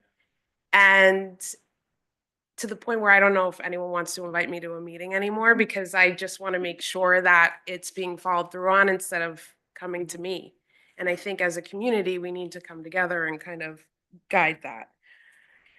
So that is definitely going to be my main push and agenda, and I don't think you guys will have any problem with it. The community calendar also kind of gave me an opportunity to help the community center organize their calendar a little bit, which has been, you know, as I got deeper into it, for instance, they have a senior cafe every Tuesday, Wednesday, Thursday from 12:30 to 1. And I'm like, what is that? Oh, we don't know. We don't use it. So Bridget actually, again, took an initiative to make it into a senior workshop, take serious matters out of lunch bunch so people can have fun out of it and not talk about palliative care. And a senior workshop instead will be reserved for fun, like more working opportunities. You need help with your TV, digital space, whatever. And then the lunch bunch could actually be fun, inviting, socializing kind of event. We did have our first successful, within me and Bridget's realm, sponsored trip off the island with Dave's help through one of those vans. We booked the van solid. We went up to Newport Mansions and 14 seats were occupied. My daily day-to-day is assisting in applications for heating assistance, Medicare. I even have someone coming in who has thought their identity was stolen. So I kind of call these people who are creditors and say, "Oh, I'm the department head of human services." And they change their tune. I'm not going to lie. They're not talking to an 80-year-old who's kind of losing it. They're talking to somebody that is advocating for them. So I basically have done a lot of that. I cannot go through this meeting without giving a big hand to the Lions Club and the Mary D Fund. Marg and I work very closely. She pushes me to say, no, I'm not going to take this. You ask the state for it.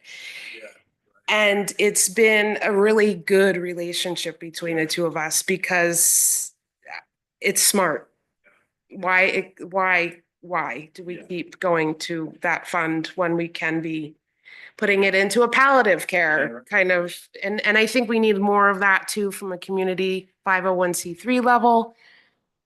In terms of, that's why the steering committee will help, you know, let's put it all together. Maybe there's a nursing home down the road or, you know, whatever. Housing has kind of popped up into my world very recently, more so at the Ball housing. And I went down a rabbit hole, cold called, asked for an application, wanted to know how it worked, wound up, getting a meeting with the president of Wildwood Management. Played dumb because I am dumb. I don't know anything about it, and asked her a couple of leading questions, got some information out of it that I did not know about, which, you know, the board members of the Ball housing, and can we get some ADA,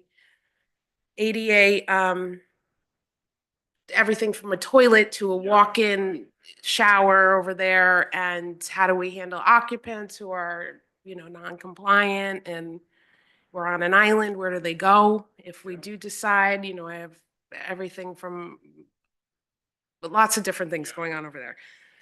And we have one guy really kind of running the show. And I will say this, that I have run into also time and time again, these boards that are in place. And I don't want to ruffle feathers or anything, but some of these people have been on these boards since 2007. And if we're going to have real change, then we need new people. And we need new people to kind of work these boards and committees to kind of inspire change. So I've definitely run into an obstacle there. I don't know if that, again, I'll play dumb. I don't know if that kind of is in your territory, but I would like to request something along those lines of evaluating committees and boards, because in some cases, they're the same people in 5 different boards that affect housing. And it's not right. So that's one thing. And we need a real advocate. And after speaking with this management company, the first question I asked was, when was the last time you were on Block Island? And the one said for an anniversary about 6 years ago, and the other one had no recollection of it. So again, and Amy and I kind of, she said, I know you're the human side, but housing is the human side. And I've really am getting frustrated with that as well. I mean, the board thing is, I will enlist people my age that can kind of transform this place into, yes, I can, but we've got to look at it because it's starting to really frustrate me, and it's the same answer. And anyway, moving on. Good news is we have, oh, please, everyone just went on for a half an hour apiece. This is about the people.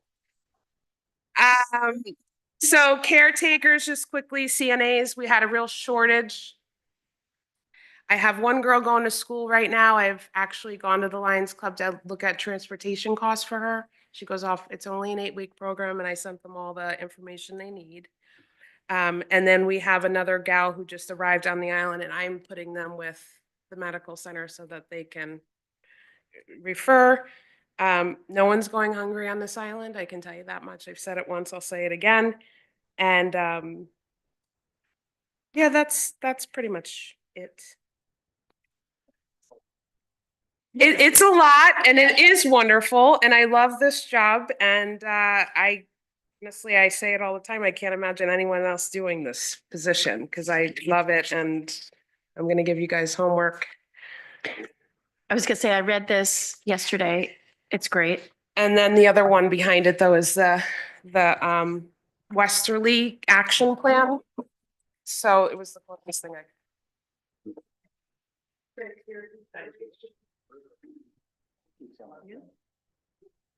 Mona.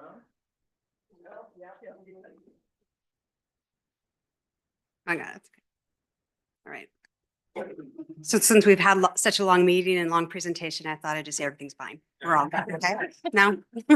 Doesn't work for you? Okay, so just quickly going over some things that are recently completed or in progress in the department.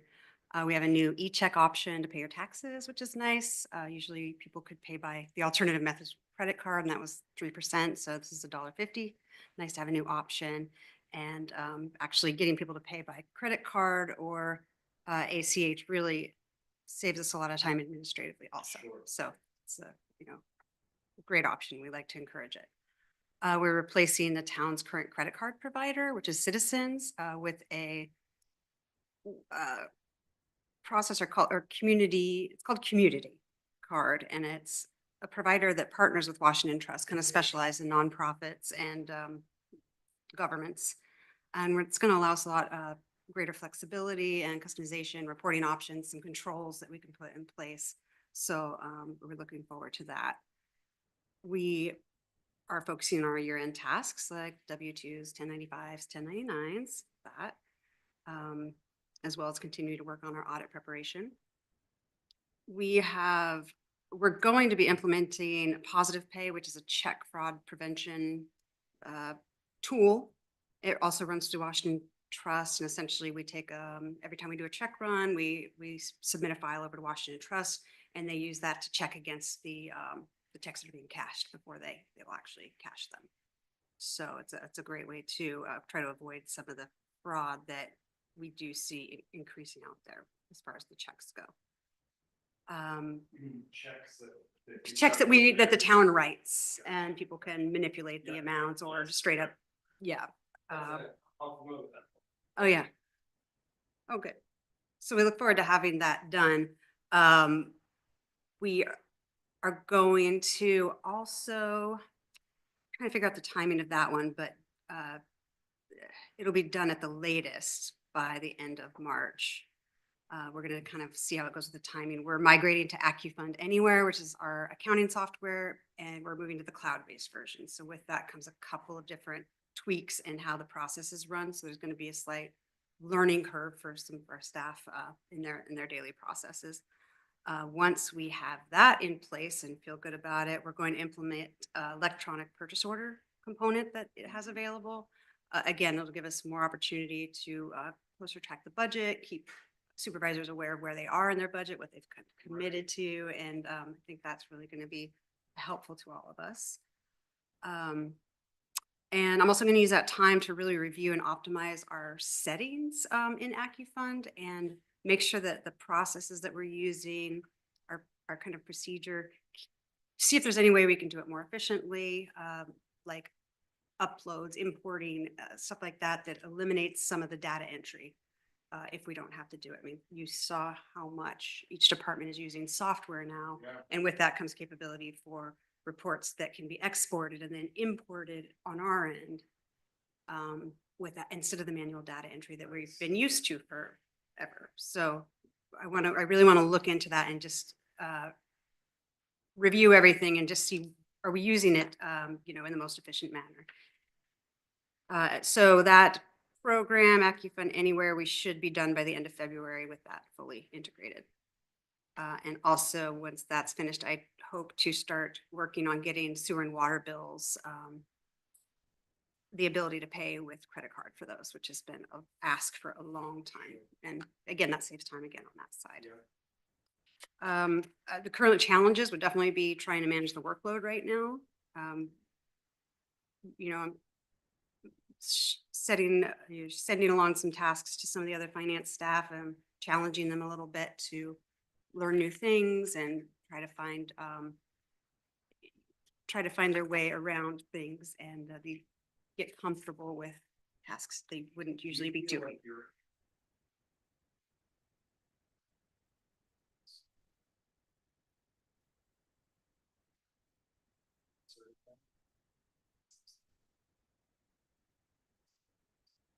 Trainings for myself or for the staff. Oh, they do. It's great. I mean, I've been to those conferences and I feel so blessed to gone to them and been able to. They're wonderful. I learned so much. Right now, I think probably our situation doesn't lend much time to do anything like that. I think just keeping on top of things and, you know, helping the employees learn some of the tasks that I'm passing on to them. Right. Yeah. So, and they're going to be learning, you know, some slight changes in that accounting software. So, but I think that's incredibly important for every department on the professional development and keep people on a path. And look how fast technology is changing, and just the amount of software that we have taken on over the past 5 to 7 years speaks for itself. So, Monica, so you're saying that you're hoping to have a purchase order system in place by February? That's when we will have the AccuFund Anywhere in place. And so at the latest end of March at the latest. So Mona, can I just sort of backtrack on that? So the first thing we identified was wanting to implement these electronic purchase orders, and that led us to a whole series of back steps where we are now changing our entire software platform in order to get to some of those results, like being able to implement electronic purchase orders. So that goal led to a whole series of other changes that we need to implement first in order to do that most effectively. So currently, is there a purchase order system in place? We're still using the paper system. Thank you. Yep. I'm going to be brief. I know we've been here a long time. So just a couple of other things as far as challenges. I think preparation for employee turnover, particularly in my department, is something that we should really pay attention to, or I'd like to pay attention to myself. Kind of think strategically about how we can best prepare to fill those roles as people depart. Are there innovative ways that we could fill those roles using new technology? That's kind of where my head is at. When we do get a new person in, I really want to look at getting them cross-trained just from the very beginning so that they can fill in any role that might be out unexpectedly, so we're not left empty-handed. And then from there, build them up is my idea with some of the more technical aspects of the job. Other challenges, obviously, I think human resources. I have a big supporter of getting a human resource, something here, even if it's just part-time. We have, we have about 65 employees year round, and then it balloons to 110 during the summer. And that's just a huge amount, even just to process those onboarding, terminating them, just that alone is a big. And they just it just gets more complex. And I just worry that that's an area of liability, a vulnerability for the town. So that's, that's that. There's so much that type of position could do for the town and the employees. And then also I wanted to mention that in my own department, I've noticed that since IT was outsourced, a lot more work came our way and our jobs got a little more difficult. Just not having anyone familiar with our interdepartmental software that we may have. So we're there trying to figure it out, being non-IT people. Or then we're sitting on the phone with Freedom Tech. So again, pulled away from what we're supposed to be doing with sitting on the phone with Freedom Tech, and they're trying to figure it out, which is, they don't know our software either. So anyways, it's something to think about, even if we just had an individual who knew our software and was IT savvy, who could be here to help us with all this stuff, might help. And then as far as moving forward, again, thinking about an additional team member or filling in the empty spot right now, and what that's going to look like. I'm definitely starting with some cross training there. I'm always looking into innovative ways I want to think about how to engage the public more in our public budget process, particularly in the work sessions, because I feel like they come to the meeting with all the questions that we've discussed, and I just really find maybe there's some different ways we could do this. And know there's some options, and I've been thinking of them, and so that's like kind of more of a long-term goal as I'm getting more comfortable and getting our processes up to date. So that's it. But we'll still have David Lewis.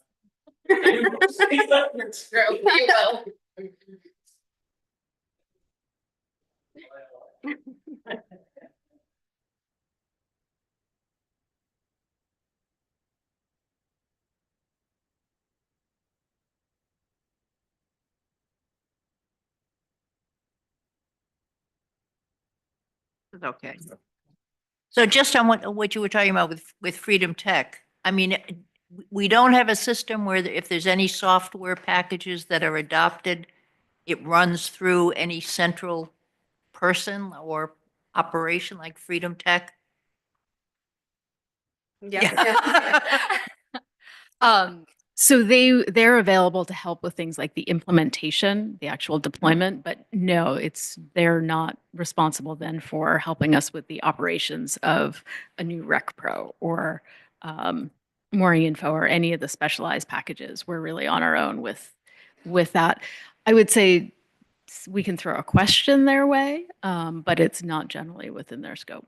So that sort of umbrella approach that's looking more holistically at the town's technology systems, I wouldn't say that exists very robustly right now.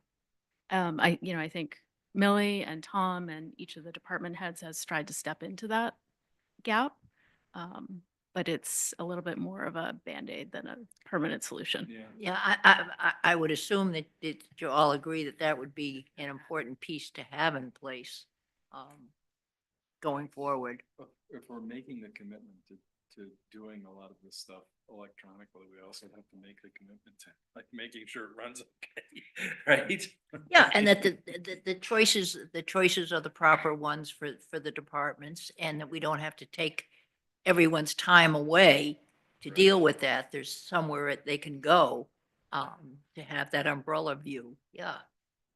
I think to summarize more clearly, Freedom Tech's job is generally responsive. So if we ask for something, they will deliver. If we identify a problem, they'll work to solve it.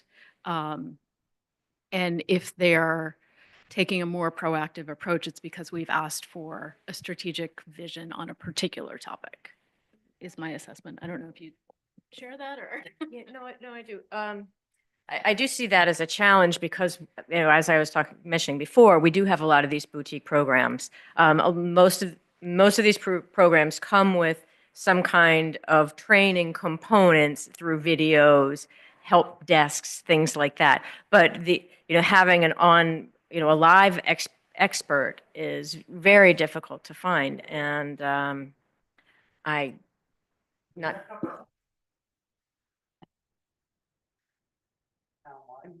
Freedom Tech is town-wide with the exception of library, sewer, and water. So that's defined to town. And I think you heard that in Tom's presentation where he talked about finally integrating OpenGov with Vision and GIS.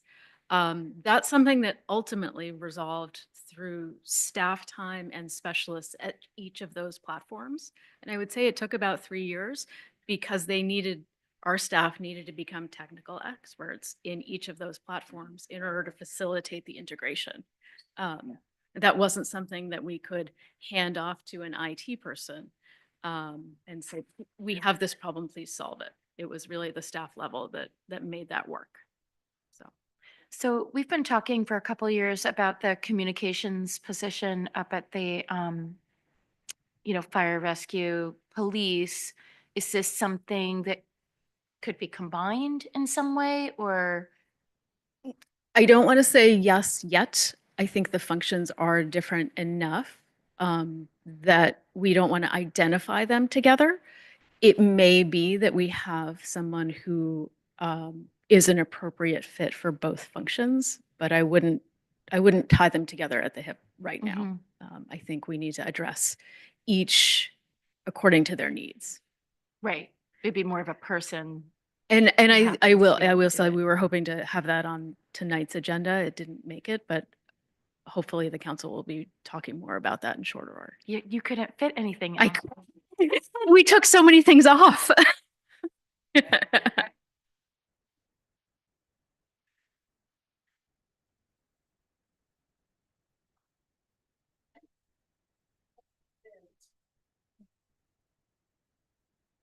This was really great, though. I just want to say, I know it's long, but I don't mind that it's long because it was really helpful to hear what everybody had to say. And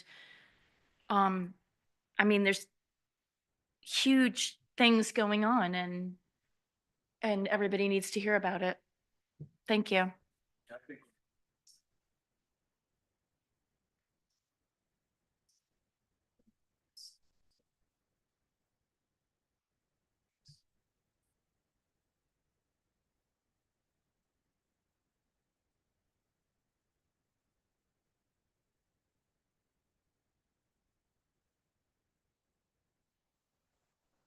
And Millie, you're included in this. Did you have anything that you wanted to pipe in here towards the end? I don't think that we're quite done yet. Unfortunately, there's an item number 2 here.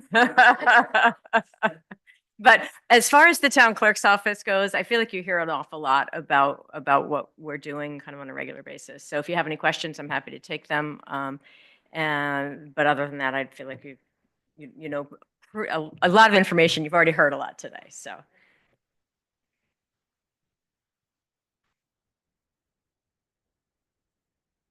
Yeah, on number 2. I think Amy will start. Yeah, I'll start, and this will not be long. You're dismissed, but you can also stay.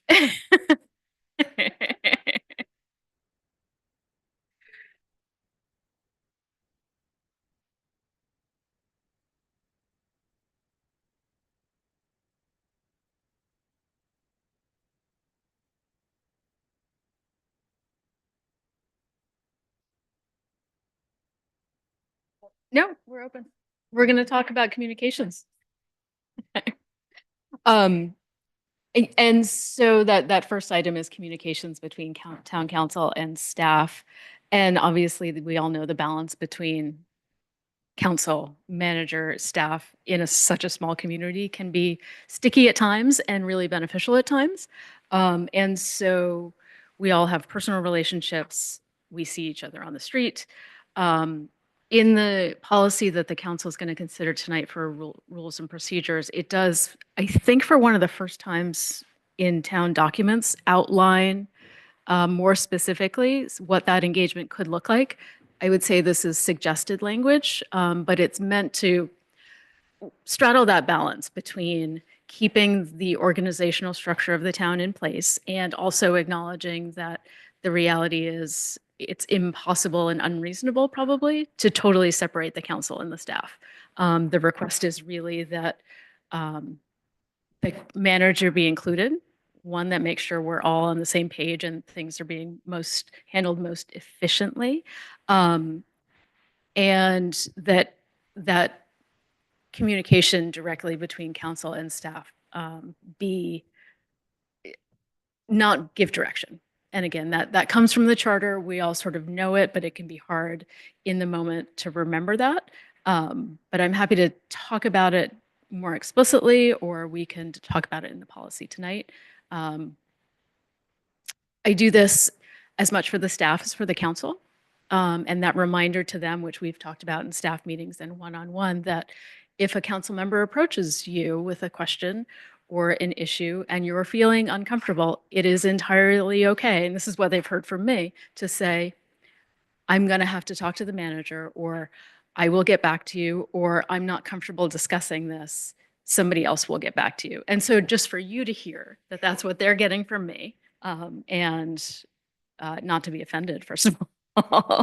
But also that loop hopefully will be closed, and bring your questions directly to me if you ever do hear that from staff. And the goal is to get you the information you need in a way that protects everyone. So,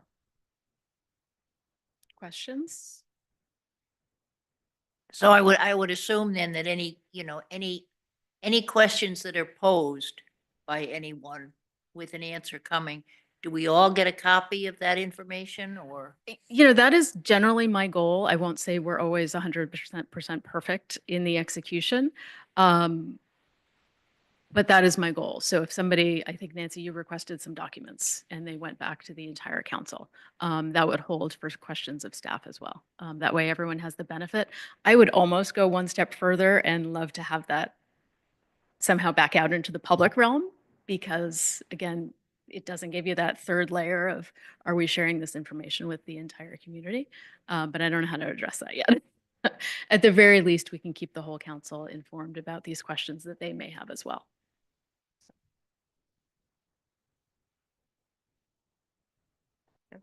Not at all. The next couple of items are more just to have a quick review, which we know that you guys have all been working with open meetings and open records for years in different capacities.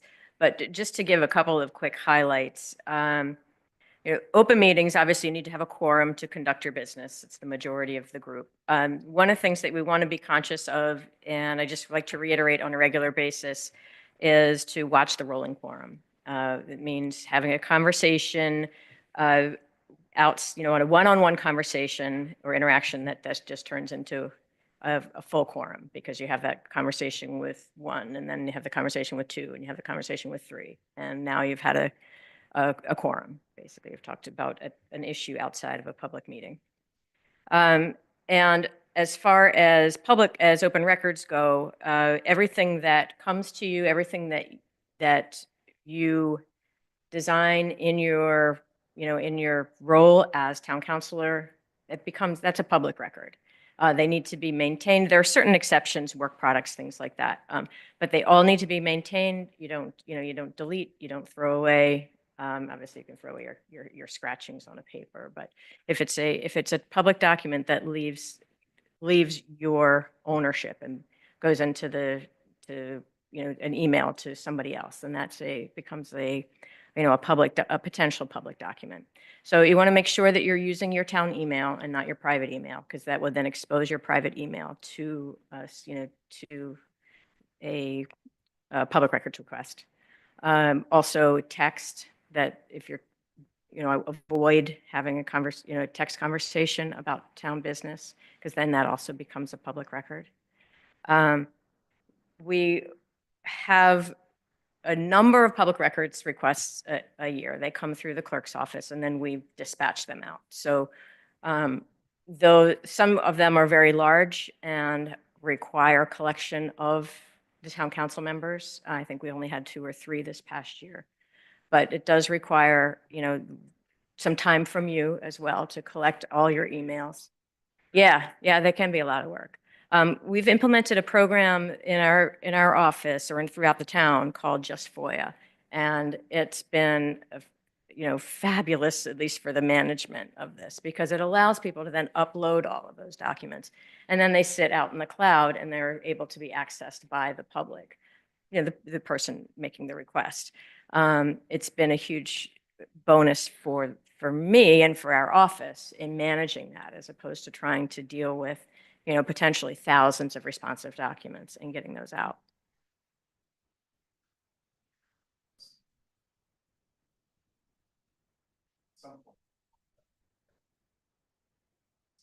Mhm.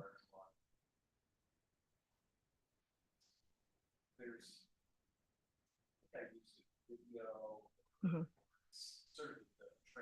Yeah. Sure. It's a very easy program to work as just just a user doing that one. All you would be doing is kind of uploading your documents. And probably the most difficult part is keeping track of your login information and then understanding which icon do you want to, do you need to hit? But I'd be happy to do a training on that, particularly when it becomes time for you to use it. It doesn't seem to make sense to do something like that today because that wouldn't be really very productive. And I know that, let's see, I also want to just talk very briefly about ethics. You are all subject to the ethics commission law, the ethics laws. Recusal forms are something that you can get through me, and I try to be proactive and give them out after when somebody recuses. And they just go back to me or to our office, and we process them. We have to file them with the Ethics Commission, and they become a permanent record as well. So we do keep those. There is an ethics training, and I think that you all should have gotten that directly from, so I think it's an hour long. So if you could spend the hour at one point and just hear what they have to say, it's all important stuff that we're subject to. I know that Nick has a couple of comments. Sure. Thanks, Millie. Good afternoon, everybody. And Millie laid it out. She and I had a call this morning about open meetings and access to public records. We have sophisticated counsel. There's a lot of experience on this council, so much of what Millie told you about and what you need to know, you may already know. There's an annual training every year put on by the Department of Attorney General related to open meetings and access to public records that is beyond excellent. It's great. I go every year. Millie goes as well. I think maybe a few members of the council have been. I was able to get a copy of that training. I'm going to send that to all the members of the council. I know a lot of you like to do your homework. My suggestion is to, if you want, watch the video. That's how I educate myself. That's how your clerk's office educates themselves, to get up to speed on the newest and best things with respect to open meetings and access to public records.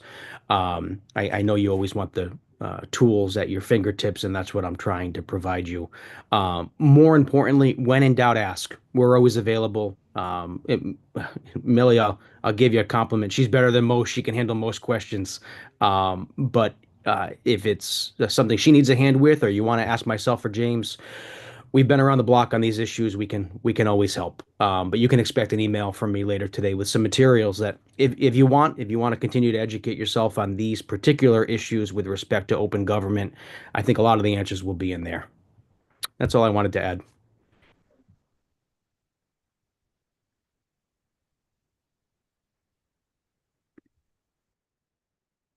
Is that it? Motion to adjourn? Second, all those in favor indicate by saying aye. Opposed, no. See you guys at 6.